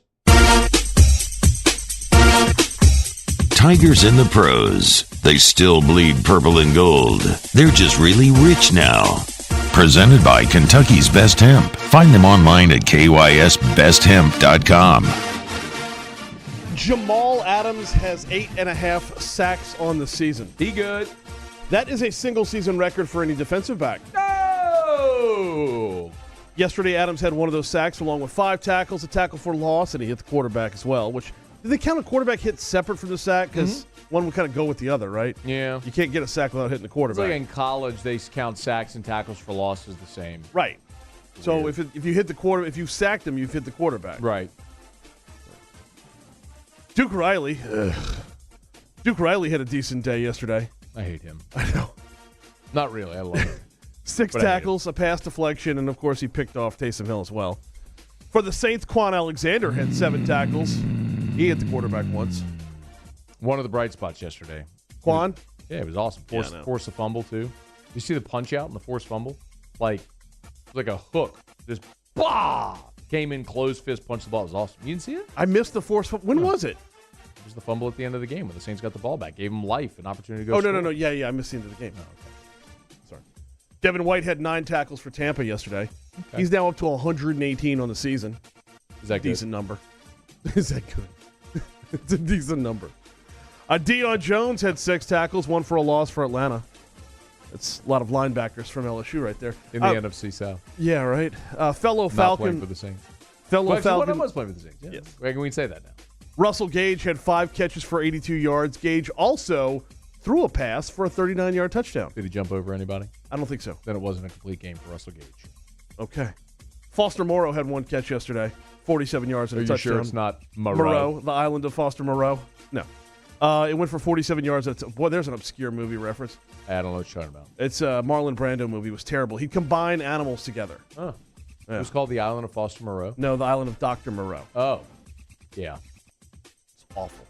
Okay. Tyrann Mathieu had 2 tackles yesterday. Also so had he would make ligers? Yes. A lion and a tiger? Yes. Like from Napoleon Dynamite? South Park did a spoof off of it. It's a liger. Made monkeys with multiple butts. Oh, I remember that. Yeah. Oh, okay, yeah. Tyrann Mathieu had 2 tackles yesterday, had 2 pass deflections and an interception. That gives him 6 on the season, and that is Tigers in the Pros. Presented by KYSBestHemp.com. KYSBestHemp.com. Kentucky's Best Hemp. Use the promo code AFR30 to save 30% off. You can give Kentucky's Best Hemp as a gift. Check it out. Shop now. Kentucky's Best Hemp. That's Lewis Coleman's company, former Tiger. They got the honey sticks, the gummies, gel caps, doggy treats. Got it all. Kentucky's Best Hemp. AFR30. Use AFR30 to save 30% off. Kentucky's Best Hemp. Hour 3 coming up next.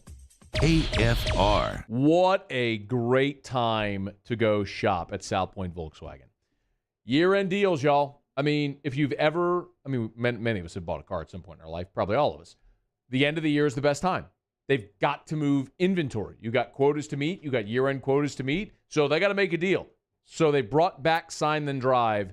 0 down, 0 due at signing, no first month's payment, no security deposit. Sign your name with little else. You're driving off the lot in a brand new Volkswagen from South Point Volkswagen, Louisiana's largest volume Volkswagen dealer. Nobody in the state sells more Volkswagens than South Point Volkswagen, which means nobody in the state can give you a better deal than South Point Volkswagen. They have people come from New Orleans and Lafayette and Alec and all over to South Point Volkswagen because they can give them the best deal. So shop online at southpointvw.com, southpointvw.com. Work out financing, pick the vehicle you want, then make the drive. Airline just north of Highland. South Point Volkswagen. What's your direction?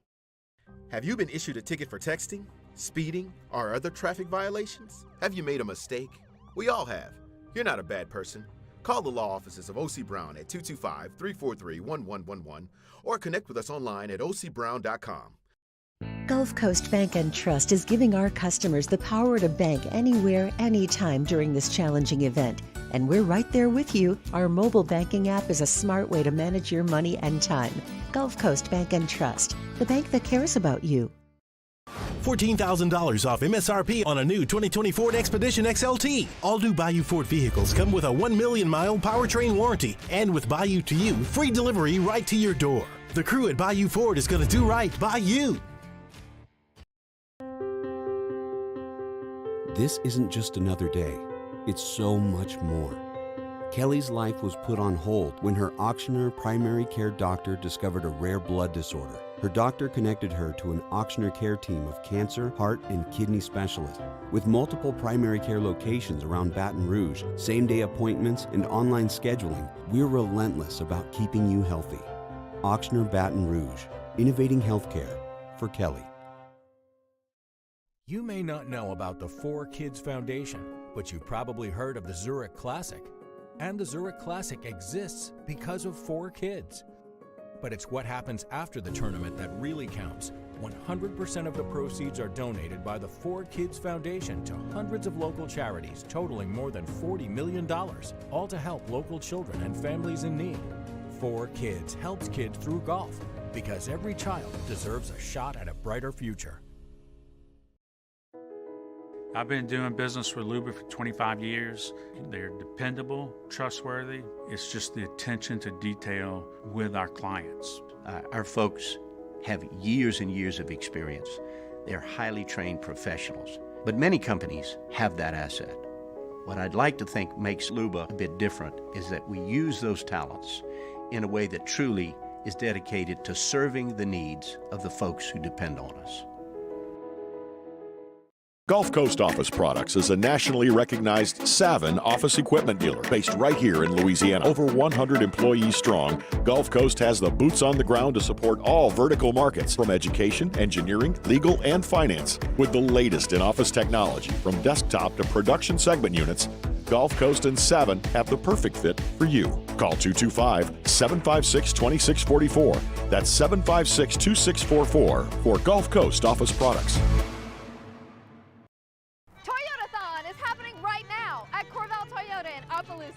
Get into a 20 Camry for $297 a month. Come on down to Happy Town for Toyota-thon. That's Corvell Toyota in Opelousas, Happy Town, USA.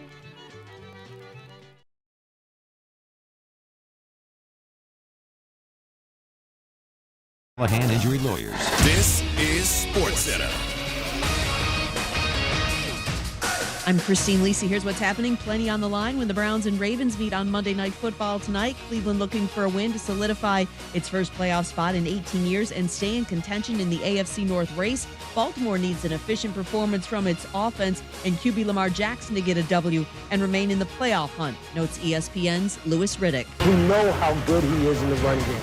We saw it last week against the Dallas Cowboys. The question is this: if teams can make him stay in the pocket, throw the football from the pocket, is he able to beat you with efficient passing outside the numbers down the field, especially in third down situations? Monday Night Football, 8 Eastern, ESPN TV. It'll be Jalen Hurts under center, a second straight week for the Eagles. Coach Doug Peterson announcing today the rookie QB starts Sunday versus the Cardinals. Carson Wentz, the backup.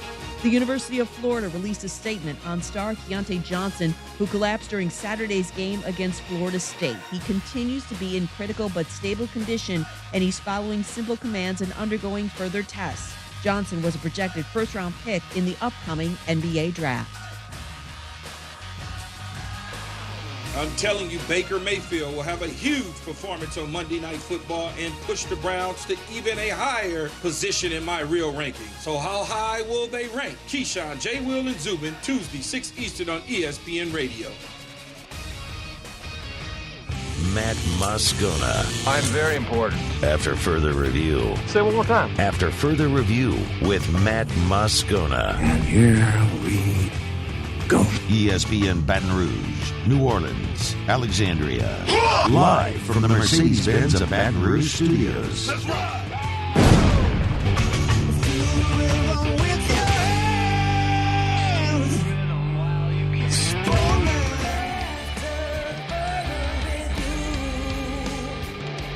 Hour 3, off we go. Welcome aboard. Glad you're with us. AFR presented by Relief Windows. I'm Matt.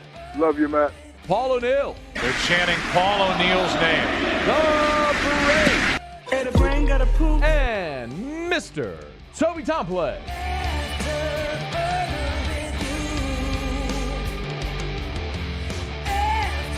We're here. Glad you are as well. Hour 3, 5 o'clock quitting time. Glad you are driving home with us. And we are presented by Relief Windows and ReliefWindows.com. Sean Payton met with the media earlier today. We'll get to that in about 15 minutes. And he was, as you might imagine, displeased with his team's performance yesterday and the loss. Hopefully that is a catalyst for New Orleans moving forward, especially into this week, with the defending champs, the Kansas City Chiefs, coming into the Superdome on Sunday for a Sunday afternoon tilt. So we'll get into that with what Sean Payton had to say coming up here shortly Remember, if you miss anything, AFR On Demand presented by Breck Golf. Book your tee time, golf.breck.org, and gift cards for the golfer in your life that can be used at any of their 6 golf courses in the greater Baton Rouge area, golf.breck.org. All right, so Ed Ogeron met with the media today after what was an incredible, historic win. When Jimmy Ott's with us later, I'll ask him for some perspective. My assumption is that from a point spread standpoint solely, and some of you may know this answer, I don't off the top, but from a point spread standpoint, that certainly is among the greatest upsets in LSU history. And I would think rivaled only by the 1993 LSU-Alabama game and the 1997 LSU-Florida game. Certainly in recent history anyway, recent in the last 30 years. That there might be something in the distant past that I'm just not aware of. But you saw a once-in-a-decade, roughly, upset on Saturday. And for a year which has been so miserable on so many levels, not solely just from the LSU football team standpoint, but collectively, 2020, everybody knows it now, 2020 has been a miserable year for most everybody. To have that moment Saturday was awesome. To win that game, the manner in which that LSU won it, and also to ruin Florida's season, to ruin your rival's opportunity to play for a national championship, it's just magnificent. It's a great moment in time. And I believe, and we didn't talk about this at the open of the show, and if you missed my opening thoughts on the game, they'll be on demand at 1045ESPN.com and also on the After Further Review YouTube channel if you want to go back and watch them or listen to them. You will never, in my opinion, I don't think you will ever get someone at Florida to, on the record, acknowledge that they held out Kyle Pitts from that football game to save him for the SEC championship. But I believe that's what happened. Pitts didn't practice last week. He dressed, warmed up, decided he couldn't give it a go. He is expected to practice this week and play in the SEC championship game. My opinion, again, I just want to be very clear, just an opinion, but I think it's one that's valid, is you had a circumstance where Florida realized who they were facing, what the spread was, and very likely they felt they didn't need Kyle Pitts to play in that ballgame to win it. And so they sat him. And I think that cost Dan Mullen on Saturday. I can't say definitively that Florida wins the game if Kyle Pitts plays, but here's what I do know. LSU in the first half was able to make a couple of plays that gave them hope. And if you're a heavy favorite, the last thing you want to do is allow a team, an underdog, an opportunity to believe they can win it. The best thing you can do is put them out of their misery early, let the issue be no longer in doubt, and cruise to victory. But Florida in the first half had 2 red zone possessions that netted them 3 points.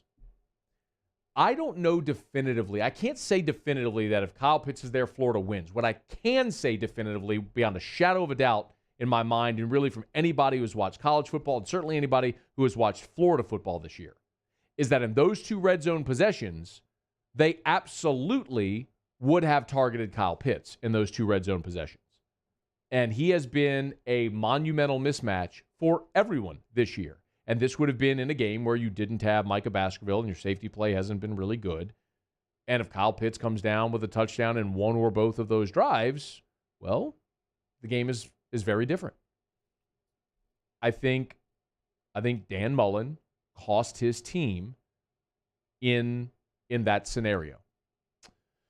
I also think early on, by not kicking the field goal and taking points on the first drive, allowing LSU the momentum of a goal line stand, that allowed them to build belief.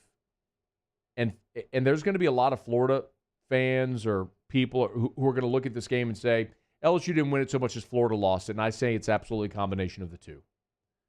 For a team to be able to pull off an upset the manner in which LSU did on Saturday, the heavily favored team has to make mistakes, lots of mistakes. And Florida did. But in making those mistakes, the underdog has to be able to capitalize. And time again on Saturday, LSU did. From the pick 6 by Elias Ricks I mean, that was a great play by Ricks to bait Kyle Trask, who had 3 interceptions all year, had 2 in this game. You bait Kyle Trask into that throw. And look, it could have just been a pass breakup, but he got his hands on the ball. He cleanly made the pick and returned it for a touchdown. You had the double doink interception on the sideline at a spot on the field where Florida was going to get points there. If Kyle Trask fumbles late in the first half, and you convert that into points, into 3 points. LSU's final touchdown drive of the game, Florida was off the field. LSU had a 3rd and 7. It's an incomplete pass. They throw a flag on Marco Wilson for pass interference, and LSU put a touchdown drive together. That was the touchdown pass to Kevontre Bradford on the little wheel right out of the backfield. Or little screen on the right side of the backfield. Obviously, the same guy, Marco Wilson, throws a shoe 20 yards, gets a 15-yard penalty when Florida's off the field, going to get the ball back to potentially go for the game-winning score. Well, LSU gets a first down, and they put together another first down, got themselves in field goal range for Cade York. York's lining up for a 57-yarder. You got to hit it, or it doesn't matter. Florida's getting the ball near midfield. He hits the field goal. Florida opened the door so many times, or they cracked the door so many times, and LSU kicked it through. And it was one of those nights, and it was sensational to see. The timing of that win, I think, also is massively important because Wednesday is the start of the early signing period. And, you know, Ed Ogeron was asked today, can you play 6, please? Ed Ogeron was asked today if this win on Saturday builds momentum toward Wednesday. Yeah, I think it was huge. I think it's reassurance. And obviously, you know, recruits have a short memory. It's what you did yesterday, and they all watched the game. But, you know, they've been seeing the whole time. All the freshmen were playing, all the players that we lost. So I think the game had a lot to do with giving us some momentum this week, but we were on solid ground with most of our recruits before this game. But it does help. I don't think there's any question that win helps. Because if there were players on the fence, if there were players looking at all of the sort of the discontentment within this program, the guys opting out, the criticism, if there was any of that, it's impossible not to look at that and say that the coaching staff now has something tangible to go sell. I'm not saying that unequivocally changes anybody's mind, but Ed used the word reassurance there, and that's a very legitimate thing for these recruits. I mean, if nothing else, you know, when Ed Ogeron and his staff get on phone calls for their recruiting power hour and all that stuff this week, they can say to these guys, you see, we are pointed in the right direction. We do have guys bought in. We do have a plan. We are still elite. Come be part of this. We will get you on the field early. I mean, a former walk-on running back was playing in the fourth quarter of that game and returned a kick. I mean, yes, they will play you. That's not lip service anymore. They have something tangible they could point to, which is critically important, I think, as they head toward Wednesday. So Ed Ogeron was also asked, speaking of Wednesday, he was asked how many this is 7, how many they expect of their 20 public commits, how many that they expect to, I'm sorry, they have 19 public commits, how many they expect to sign on Wednesday? Yeah, you know, it's very fluid right now. And, you know, I'd say minimum 15 to 16, maximum 20. I think in between those numbers would be a good range. If you were listening to Whiskey and Wine on Saturday with Jordy and I, Jordy mentioned a couple of names of guys who might be on the fence. He mentioned JoJo Earl, the wide receiver out of Texas. Also mentioned Chris Hilton out of Zachary. I think they're going to, obviously chat with the coaches this week about what's going to happen there. And I can tell you there's at least one more name where the LSU coaching staff is on the fence, where there's another prospect that they're likely going to ask to not be a part of this class. So when Ed mentions 15 or 16 they expect to sign, well, there's 3 more that are on the fence, and that's probably what he was alluding to there with the 19 that are committed. And then obviously Mason Smith has announced that he's going to sign on Wednesday. So the number 1 defensive player in the country out of Terrebonne is going to make his announcement. That could well be a giant fish in the boat. So, it's one of those things where I don't think Saturday cured everything that ails this program. And there are some very important changes that are coming this offseason. And they got to get them right. But it's also undeniably a big push in the right direction, a wave of momentum that they can ride, hopefully, into and through Wednesday, and then a win on Saturday, and then into the offseason. And it starts to get that pendulum going in the right direction for this program. So it's a big week ahead for LSU. I don't think there's any denying that. The win was magnificent. Enjoy that as a moment in time, but understand you still have some very real and significant issues that you have to get fixed.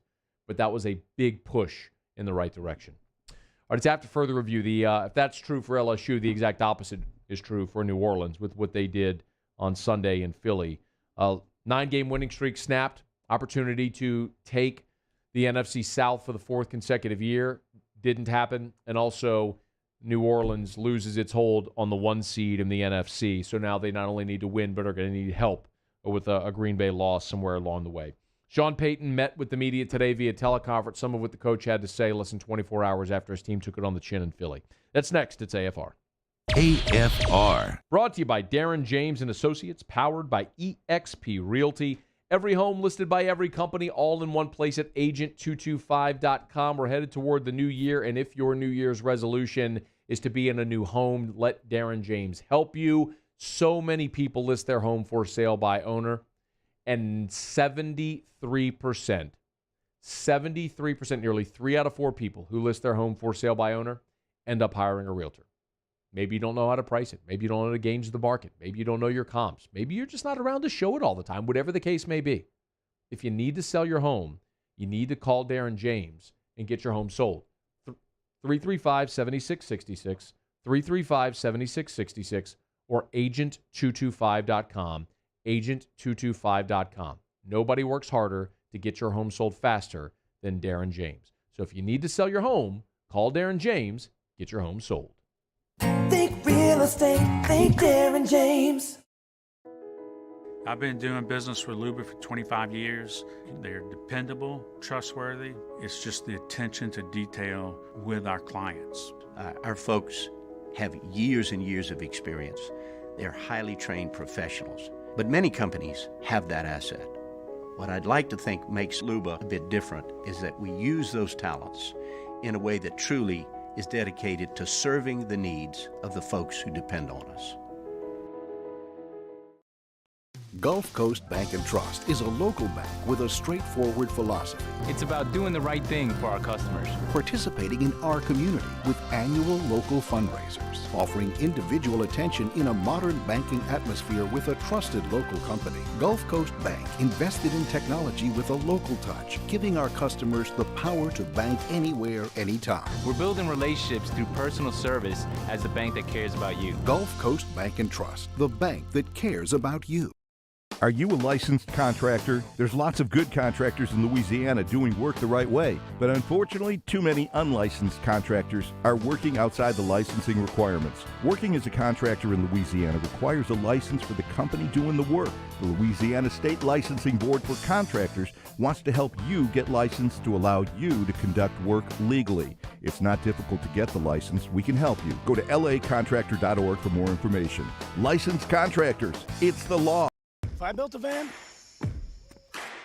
it would do more than haul. It would carry my entire business. I'd make it available in dozens, if not thousands of configurations. It would keep an eye on my fleet. And an eye out for danger. If I built a van, I'd make it available in diesel and gas. And I'd build it right here in South Carolina. Introducing the all-new Sprinter, starting at $33,790. Built in the USA. Mercedes-Benz. Vans. Born to run.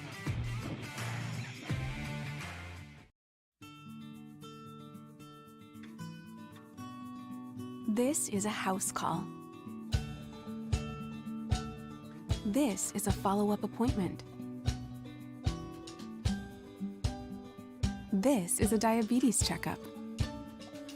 This isn't just more convenient care, it's more advanced care. This is innovating healthcare at Louisiana's #1 hospital, Ochsner. ServiceMaster Elite create clean, disinfected work environments. As a local business, we take pride in serving the New Orleans and Baton Rouge areas. Our cleaning protocols follow CDC and OSHA standards for healthcare settings, offices, senior living, restaurants, and industrial plants.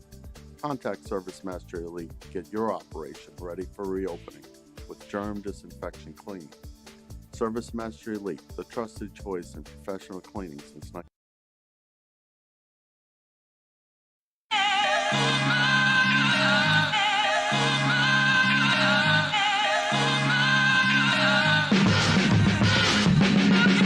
We hit, I told him I never tired yet. We hit, I told him that on the clock, go hit. We hit, I told him overtime. After further review with Matt Moscona, presented by Relief Windows. Windows, doors, siding. Call 288-8138 or visit reliefwindows.com. ESPN Baton Rouge, New Orleans, Alexandria.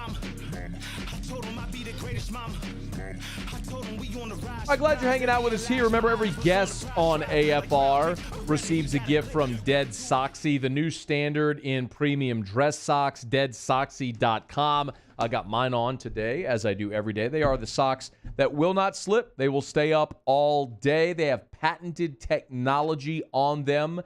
These little silicone balls on the inside that adhere to your legs so your socks don't slip. They are stylish, and you can save right now by using the promo code HOLIDAYPRO, one word, Holiday Pro, and you can save 35% and get free shipping right now. And I got to tell you, y'all asked for these, and they have delivered at Dead Soxy. The Fleur de Lis socks are in. They've just been released. You can check them out at deadsoxy.com. Purple with gold Fleur de Lis and the gold toe on them as well. Check it out at deadsoxy.com, S-O-X-Y, deadsoxy.com. The new standard in premium dress socks. Use the promo code HOLIDAYPRO to save 35% off your order.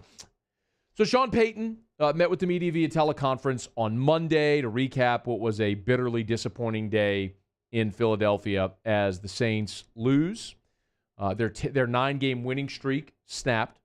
Saints went to Philly with an opportunity against a 3-8-1 football team to win and clinch the NFC South for the 4th consecutive year and maintain their hold atop the NFC as the number 1 seed.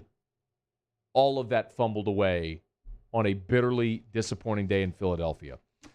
Sean Payton, when he met with the media via teleconference, clarified, saying he didn't think the team was unprepared. It was just something else. Listen to what I'm saying. All right, I didn't say the team ever wasn't prepared. I said, man, we looked flat. We didn't look ready to play, and that's a reflection on me, and it's upsetting. And so I've got to do a better job of making sure. I don't think we played well in any phase. I'm watching it again right now. Offensively, it's sloppy. Screens, the naked, the run game, it looks awful. And defensively, they're still running. You know, the quarterback's outside the pocket. All the things we didn't want to allow happen in that game.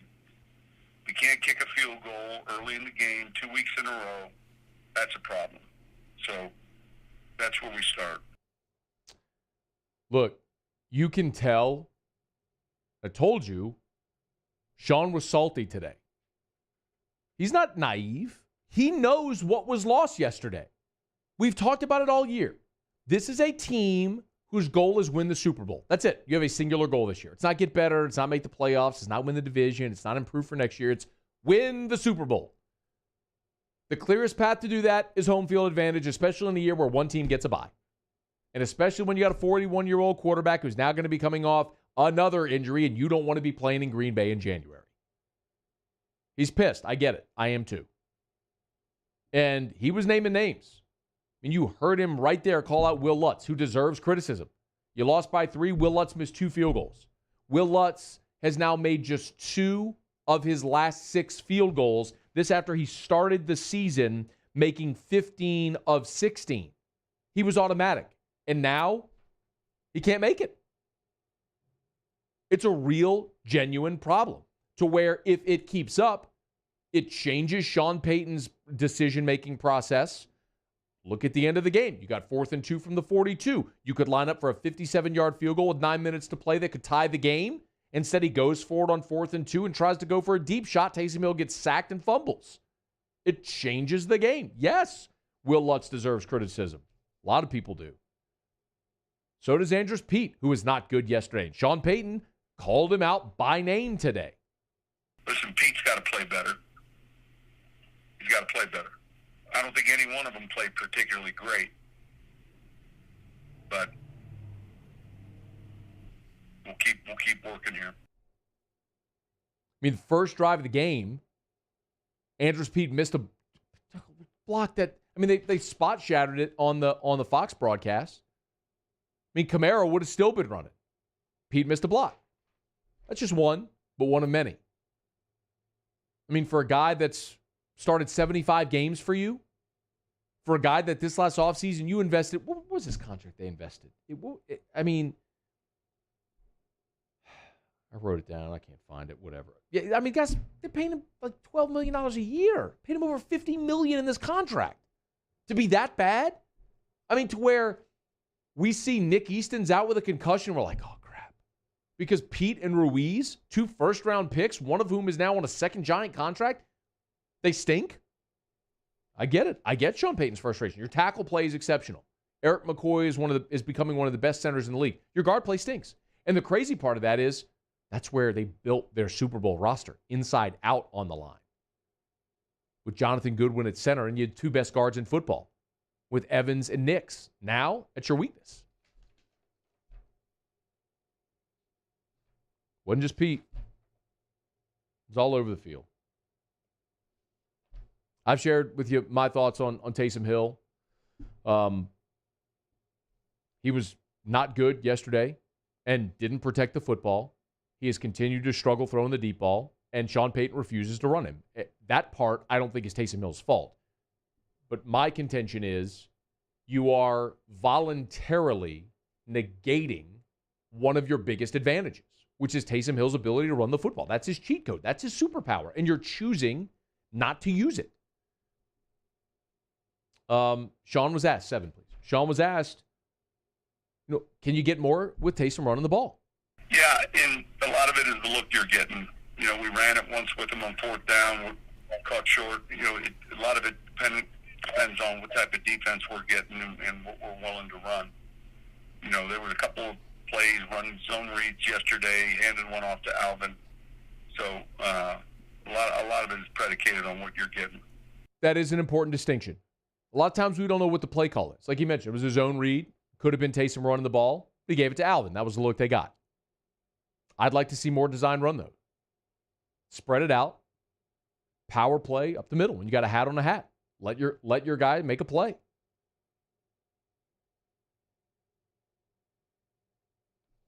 Sean was also asked about Taysom taking off when the pocket collapses.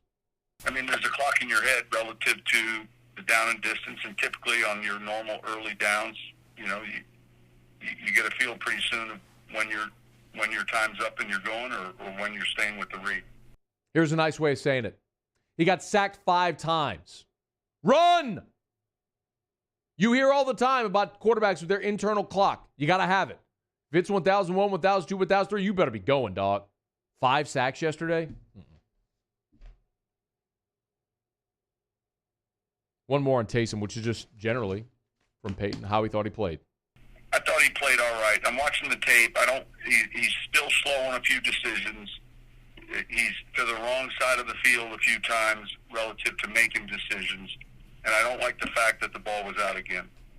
The screen pass I'm watching right now needs to be out quicker with a little bit less velocity, a little bit easier as they're rushing. There's a blitz he's faced with, back up and just dump it off to the running back. So there's some things that he's got to clean up.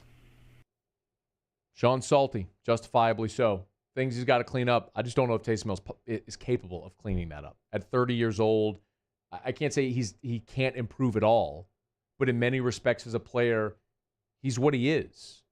And it's worth asking the question. I've been one of the ones willing to do it very loudly, and to the dismay of many of you who have criticized me for it, but I don't care. When you come here, I'm just going to tell you the truth. I'm going to give you my opinion. If I'm right, I'm right. If I'm wrong, I'm wrong. But I'm never going to BS you. You're wasting an opportunity to develop a potentially young quarterback that could be your guy for the next decade plus on this experiment. And the part that Sean mentioned there which he slid in, which I didn't like the fact that the ball was on the ground again. Talking about Taysom Hill's fumble. That is 10 fumbles on the year now. 10. I want to put that into perspective. The Saints' record for most fumbles in a season belongs to Aaron Brooks. Aaron Brooks and Taysom Hill. Combine those two, you get Aaron Hill. Aaron Brooks fumbled 14 times in 2003. In 16 games as the starting quarterback. Taysom Hill has fumbled 10 times starting 4 games. Any other player in the league, any other running back who is that casual and careless with the football, you do not have a job. You cannot do that in this league. You cannot give away possessions. And he does it every week. Doesn't protect the ball. Thought about it. Can't throw deep. Sean Payton won't run him. Hey, man, he ran 5 times. Look on the other side where Jalen Hurts ran 18 times. You know why? Because his coach looked at him and said, that kid's basically an NFL running back. He's a pretty good thrower. There were people in college saying Jalen Hurts would be an NFL running back, not a quarterback. So you know what they did? They ran him. And you know what it did? It caused a lot of problems for the best defense in the NFL, a defense that had not allowed a 100-yard rusher since 2017, and that team got 2 of them on the same day because of Jalen Hurts' ability to make a defense stop and think because of his ability to run the football. And you have that. You have a better one. Taysom Hill's a better runner than Jalen Hurts, and Sean refuses to do it.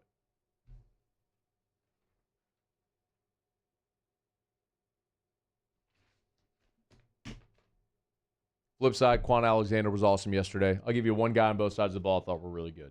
Quan Alexander led the team in tackles, also had the big forced fumble at the end. And Mike Thomas caught every target. Targeted him 8 times, had 8 catches. He's rounded into form. I mean, he looks every bit the mega star he was a year ago. And when healthy, he is clearly any quarterback's best friend. Just throw it at 13, he's going to catch it. All right, y'all, it's after further review. You can tell, man, I'm disappointed. I'm just I'm just wearing my emotion on my sleeve today, man. I'm bummed. I want to see this team win a Super Bowl. I want to see him get it for Drew Brees. I want to see it for the franchise, for the fans, for this roster, because they've been so close, and you're starting to have the conversation about this run in New Orleans, that they're the best team not to win a Super Bowl. That's the Buffalo Bills of the 90s going 4 consecutive years and not winning it. This, you're having the conversation of you're the best team not to get to a Super Bowl if they don't get there this year. So I want it. And so much got away yesterday. You know, it's not just a loss. Losses happen in the NFL. There's been one perfect team in the history of the league. Losses happen. That's not the issue. If you go out there against Kansas City and play a really good game and come up short, I can stomach that. Same thing with look at the San Francisco game a year ago. It was body blows by 2 heavyweights for 60 minutes. Offenses ruled the day. You had a score fest. And the other team just came out ahead late. And George Kittle makes this freakish play where he's stiff-arming dudes, dragging guys down the field. The guy made a hell of a play, man. And they won. You tip your cap and you're on to the next. I can stomach that. What happened yesterday, I can't. I just can't stomach, not with everything that was on the line to go play like that. Can't stomach it.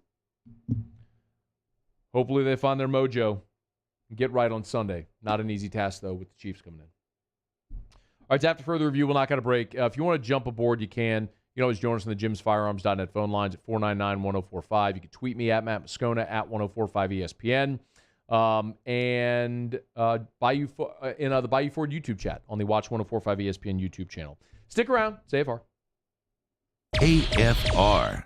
If you need dinner plans tonight, boy, Ichiban is a great option. Remember, Ichiban gift cards, also great stocking stuffers, or if you've got that gift exchange at your holiday, your company party, Ichiban gift card is a great option. Essen near Perkins, you know where they are, the most creative specialty rolls, the freshest fish. Find your favorite roll. Maybe it's the volcano roll. shrimp tempura, avocado, and cucumber. It's topped with a baked mixture of cream cheese, crawfish, crab stick, escolar, and a creamy sauce. You get it? Looks like a volcano. It's topped with eel sauce, green onions, and masago. It is the volcano roll, and it is only at Ichiban. Find your favorite specialty roll tonight. And remember, from our friends at Ichiban, their newest concept is Boru Ramen in Electric Depot on Government Street. Don't think about that 50-cent bag ramen you used to eat in college.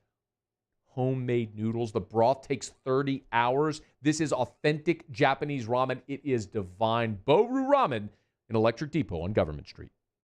One thing you can always count on this time of year is Happy Honda Days at Richards Honda. With year-end clearance prices on every vehicle in stock. Save thousands on some of the best, most awarded vehicles on the road. And shop the way you feel comfortable. At the dealership or online with home delivery. So everyone can take advantage of Happy Honda Days. No wonder people call Richards Honda the smart choice. I-12 at Millerville Road and richardshonda.com. Choose your fighter. Dax. With antioxidant vitamin C. Given the choice, why wouldn't you choose the one with antioxidant vitamin C? Choose Vizzy Hard Seltzer. Hey, T-Bob, sports wouldn't be the same without the die-hard fans, so we're highlighting the fans that do it the most. Every week, 104.5 ESPN Baton Rouge brings you the Citizens Bank Fan of the Week. Check it out, 1045ESPN.com. It's the Citizens Bank Fan of the Week. At All-Star Toyota, you get it all. If you're in the market for an all-new Toyota vehicle, come see our friendly and knowledgeable sales team at All-Star Toyota. Located in Baton Rouge at the corner of Airline and Goodwood, we've been serving our community since 2005 by offering a large selection of new Toyota cars, trucks, and SUVs. Get behind the wheel of your dream car and take a test drive at All-Star Toyota today. Gulf Coast Bank and Trust is giving our customers the power to bank anywhere, anytime during this challenging event. And we're right there with you. Our mobile banking app is a smart way to manage your money and time. Gulf Coast Bank and Trust, the bank that cares about you. To all of our heroes working on the front lines of this COVID-19 pandemic, your bravery and selflessness represent the very best of us, and we want to say thank you. I'm asking everyone around the state to join me in celebrating the heroism of our healthcare professionals on the 19th of every month at 1900 hours, that's 7 p.m. Write a note of appreciation, make plans to donate to charitable organizations, or say a prayer. To learn more, visit 19thanks.org. Thank you, and God bless. T-Bob Hebert here with breaking news. Front to Back Boat Services is the shop to upgrade your boat tech this fall. With not one but two NMEA certified techs, who better to install your Panoptic sonar, your HD displays. You want to see the fish under the water before you even cast? They have that. Trolling motor you could control with your iPhone? They have that. So what are you waiting for? Get into Front to Back Boat Services right now. Upgrade your boat tech. Make your boating dreams come true. Front to Back Boat Services. Toyotathon is happening right now at Corval Toyota in Opelousas. Get into a 20 Highlander for $4,600 off MSRP. Come on down to Happy Town for Toyotathon. That's Corval Toyota in Opelousas, Happy Town, USA.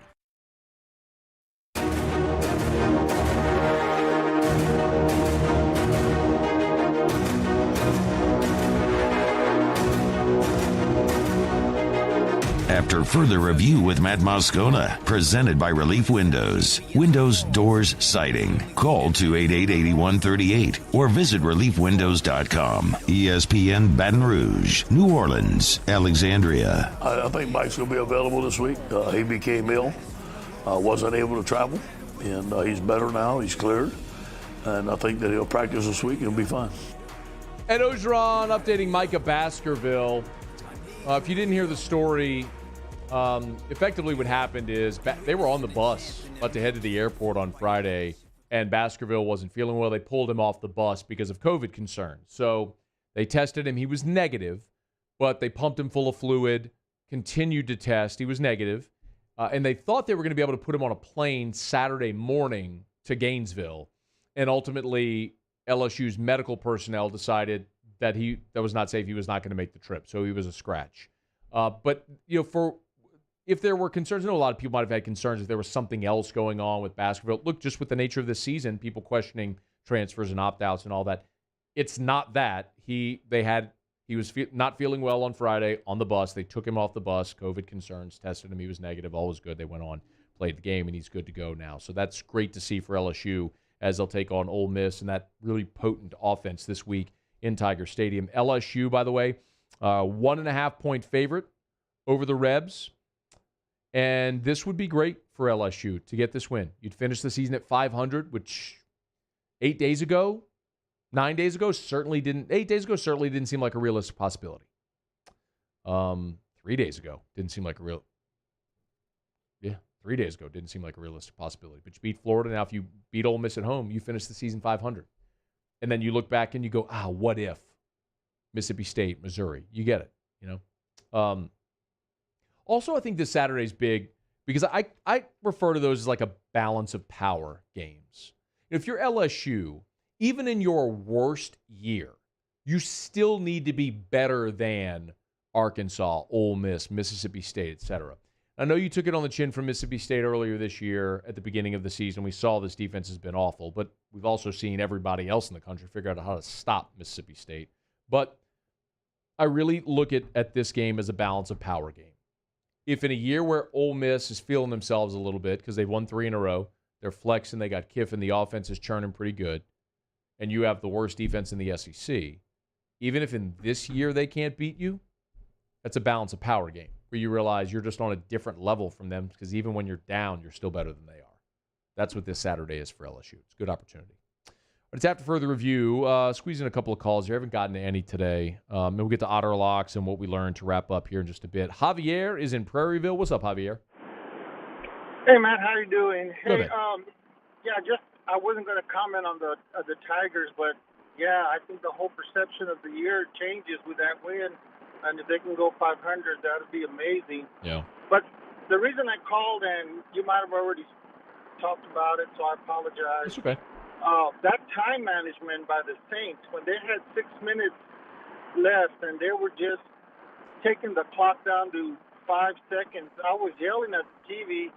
And the worst part about it is, of course, they ran out of time, but Peyton didn't even acknowledge it. He said they were aware of the time the whole time they were on that drive. It just didn't make any sense to me, and wanted to see what you thought about that. I was more concerned, and Javier, I'm getting a lot of feedback on the line. Y'all, if you call, please do us a favor and pick up the handset. Please don't have us on speakerphone. So the drive was 6 minutes, wasn't as egregious to me. In the NFL, 6 minutes feels like an eternity. The bigger concern for me anyway, and I know what you're referring to, and that was the drive where they missed the field goal. I'm looking at it right here. The drive finished with, they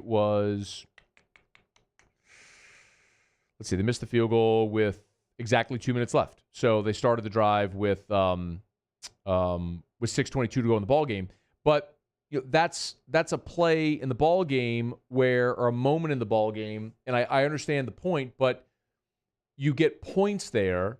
You still got, if I'm not mistaken, 2 timeouts and the 2-minute warning. You can convert a field goal, or they would assume hopefully a touchdown there, and you still have time to get a stop and get the ball back.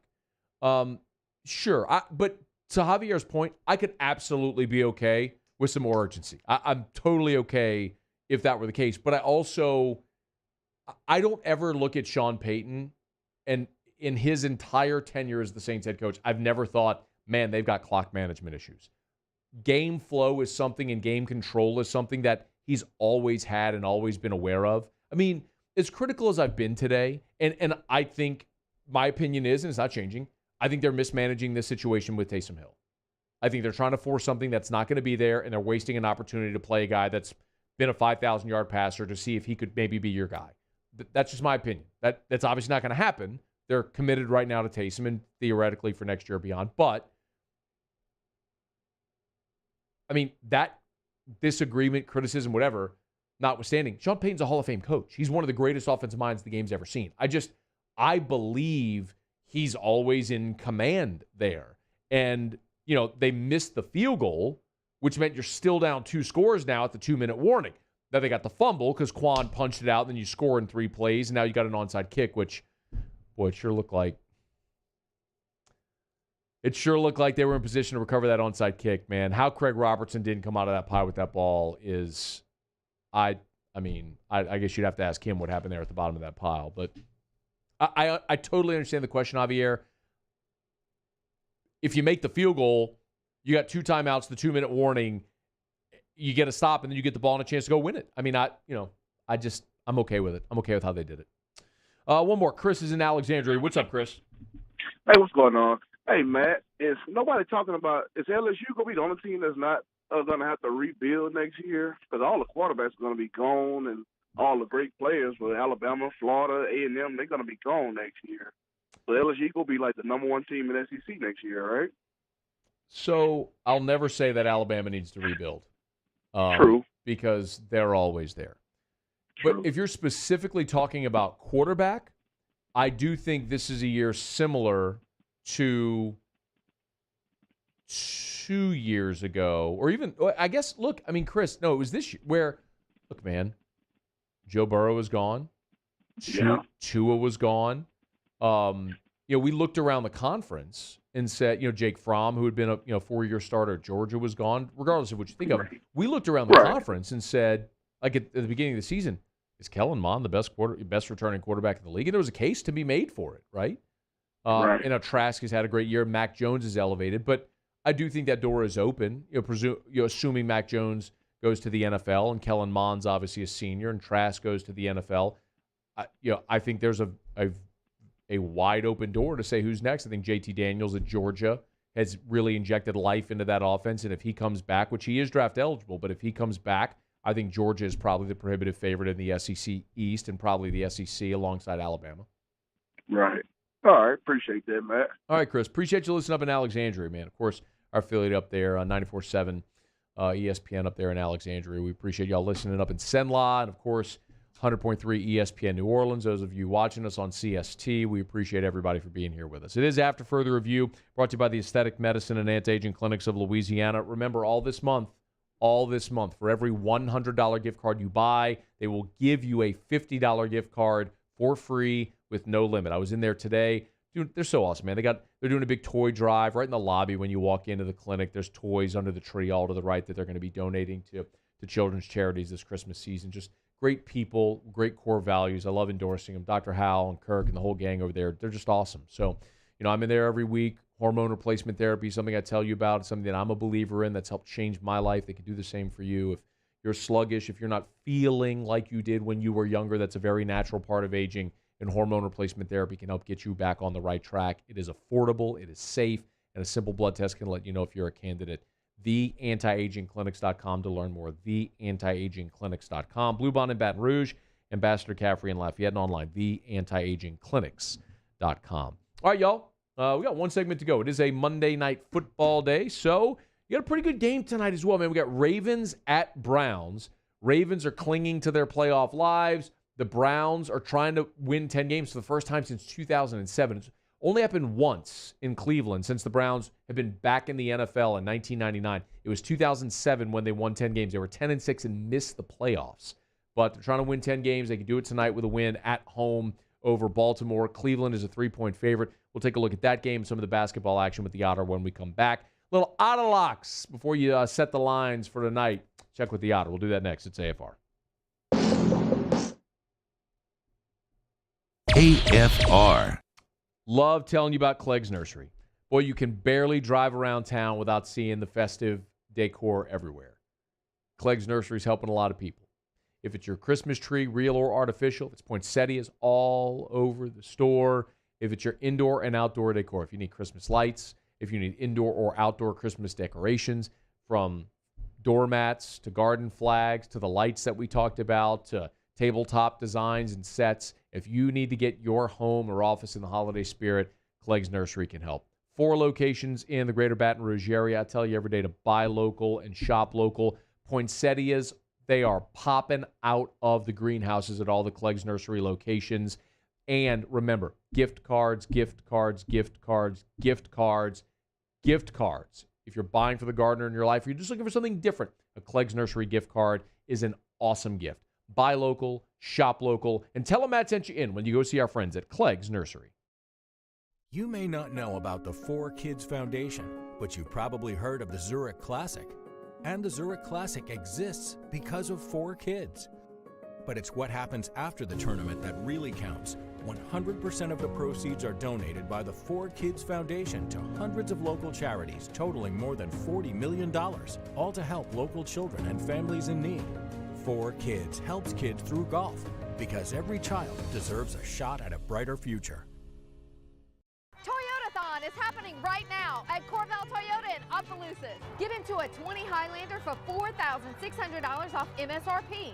Come on down to Happy Town for Toyotathon. That's Corval Toyota in Opelousas, Happy Town, USA.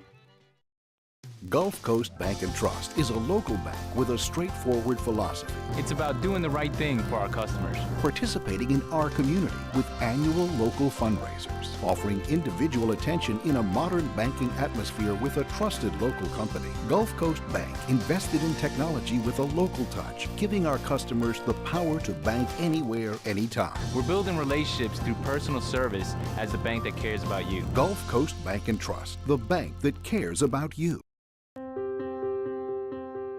This isn't just another day. It's so much more. Kelly's life was put on hold when her auctioneer primary care doctor discovered a rare blood disorder. Her doctor connected her to an auctioneer care team of cancer, heart, and kidney specialists. With multiple primary care locations around Baton Rouge, same-day appointments, and online scheduling, we're relentless about keeping you healthy. Auctioneer Baton Rouge, innovating healthcare for Kelly. At All-Star Toyota, you get it all. If you're in the market for an all-new Toyota vehicle, come see our friendly and knowledgeable sales team at All-Star Toyota. Located in Baton Rouge at the corner of Airline and Goodwood, we've been serving our community since 2005 by offering a large selection of new Toyota cars, trucks, and SUVs. Get behind the wheel of your dream car and take a test drive at All-Star Toyota today. I've been doing business with Luba for 25 years. They're dependable, trustworthy. It's just the attention to detail with our clients. Our folks have years and years of experience. They're highly trained professionals, but many companies have that asset. What I'd like to think makes Luba a bit different is that we use those talents in a way that truly is dedicated to serving the needs of the folks who depend on us. Have you been arrested for DUI or other traffic violations? Have you made a mistake? We all have. You're not a bad person. Call the law offices of O.C. Brown at 225-343-1111 or connect with us online at ocbrown.com.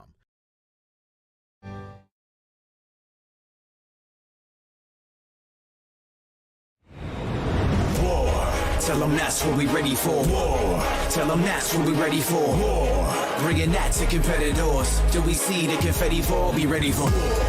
Tell them that's what we ready for. War. Tell them that's what we ready for. War. Bringing that to competitors. Do we see the confetti fall? Be ready for war. After further review with Matt Moscona, presented by Relief Windows. Windows, doors, siding. Call 288-8138 or visit reliefwindows.com. ESPN Baton Rouge, New Orleans, Alexandria. All right, Monday Night Football. What are we betting on? Let's check with the Otta. Otter Locks. All right, Jimmy Ott joins us. Otter, how are you? I'm doing great, man. I mean, anybody could have seen that little money line parlay with the Eagles and LSU this weekend. Huh? What would that have paid? Someone asked me that today. All right, Eagles plus 278, LSU plus 864. A $100 two-team parlay pays $35.43.92. Yeah, if you bet $100 on both teams, or the LSU to win and the Eagles to win, you would have won $3,500. Yes, indeed. Holy yes, crap. indeed. That'd be a Merry Christmas, man. Hey, give me some perspective on the LSU upset. I mean, you got to go back to the Curly Hallman upset in Tuscaloosa, the Pig Fly game. I mean, they were a little bit. That's the biggest upset in SEC and conference play in the history as far as the point spread is concerned. And I think this is number 2. What was right what there, was that 25. spread? It was 25. 25. Yeah. What about 97 Florida? 97 Florida was when here in Baton Rouge. Yeah. That was, When they beat number 1 Florida. I think it was like 14. Oh, 14. Oh, wow. Okay. Yeah. All right. 14. Man, that's You got to incredible. remember, man. Tiger Stadium still at night with Yeah. still on the road. All so, right. I mean, Well, no, go ahead. what's Sorry. that? Go ahead. Sorry. So, I mean, it just, LSU was a bowl team that year. I mean, it wasn't like they were, a losing team. So, but this was, I mean, Matt, I'm sorry. I loved Florida. I'm disappointed. I didn't see it. Let's be honest, man. I mean, Auburn, you don't think Florida's better than Auburn? Yeah. Jimmy, everybody loved Florida. Like somebody messaged me like, you were wrong. I was like, everybody was wrong. They were a 23-point underdog. Like, are you flexing on this one? Yeah, I know. Yeah, thanks. Okay. I mean, but does it make you think a little bit about Ohio State? Yeah, hell yeah, it does. Absolutely it does. How much Ohio State give up 60 to Iowa 2 years ago? You're damn right that makes me think about Ohio State. No, but I'm talking about this year where they don't have to play as many games. I get your point, of course. What if they had to play 6 more games? Hell yeah, they might trip and fall somewhere along the way. Right. Hell yeah, I think about it. All right, what do we got a minute. All right, tonight, Monday Night Football. Oh man, this is I don't like taking teams with a big win. It's almost like an emotional angle that we use in college a lot, and that was a big win for Cleveland last week. I mean, just killing them in the first half. So it's usually a bounce factor, but something tells me that the Ravens are in their head. This is a special game for the Cleveland Browns tonight because it's going to 3. I'm going to take the Browns at home tonight in this spot against the Baltimore Ravens. Anything in basketball? No, Okay. no, nothing in basketball. So, all right, where are you tonight? IVAR Sports Bar and Grill. Hey, we were 1 point away from a perfect week last week. Oh, that's great. By the way, your boy combined college and pro a 7-3 weekend. It was better than me. I've been better than you all year, Otter, but that's okay. Hey, listen, how many games have I given you for the night before? So I'm glad I got that Arizona State in last week. That was a close one, huh? Oh, no, man, I was playing that one no matter what. I love that one. That was a great play. All right, y'all go see the Otter at Ivars. We all go see the Otter at Ivars. Game Time with Jimmy Ott follows us in Baton Rouge or online at 1045ESPN.com. Thank you, Otter. Thank you, Matt. All right, man, we'll see you. Brain, what did you learn today? Hollis Thomas is a funny guy. Hollis Thomas hates Carson Wentz, too. Paulie, what did you learn? I learned, but I'm not surprised, that Aaron Brooks has the most fumbles in a season. Threw a lot of them backwards, too. Matt, what'd you learn? Carriages. Who knew they threw that much shade? 20% off all shoes. Ask for the Dan Mullen discount. See you tomorrow. AFR. Swear to God, I had no idea Will had that kind of shade in him. By the way, speaking of shade, you can go pick up some shades at the Williamson Eye Center. All this month at Williamson Eye Center, BOGO 50% off. Buy one, get one 50% off. That's on all glasses. If it's prescription, if it's those blue light glasses that a lot of people wear. I didn't even know anything about that. My sister-in-law has it for my nieces and nephews for when they have the screens, but whatever. Blue light glasses or sunglasses. They have prescription sunglasses and like the Marucci sunglasses. Amazing. Buy one, get the second pair 50% off all this month at the Williamson Eye Center. And I just got to keep reminding you, of course, at the Williamson Eye Center, they can change your life. If you struggle, if you have vision issues, if you have visual impairments, if you wear contacts or glasses and you want to be done with that forever, if you want to be able to see the menu, if you want to be able to read on your phone, if you want to be able to see the crawl on TV or the stop sign or the street signs, the Williamson Eye Center can help. Go for your free consultation. 924-2020. They are exactly the same. They're identical. Actually, they're not. Has2 also has antioxidant vitamin C. Antioxidant? Then we'll take Has2. Given the choice, why wouldn't you choose the one with antioxidant vitamin C? Choose Vizzy Hard Seltzer. If I built a van, it would do more than haul. It would carry my entire business. I'd make it available in dozens. Make that thousands of configurations. It would keep an eye on my fleet. And an eye out for danger. If I built a van, I'd make it available in diesel and gas. And I'd build it right here in South Carolina. Introducing the all-new Sprinter, starting at $33,790. Built in the USA. Mercedes-Benz. Vans. Born to run.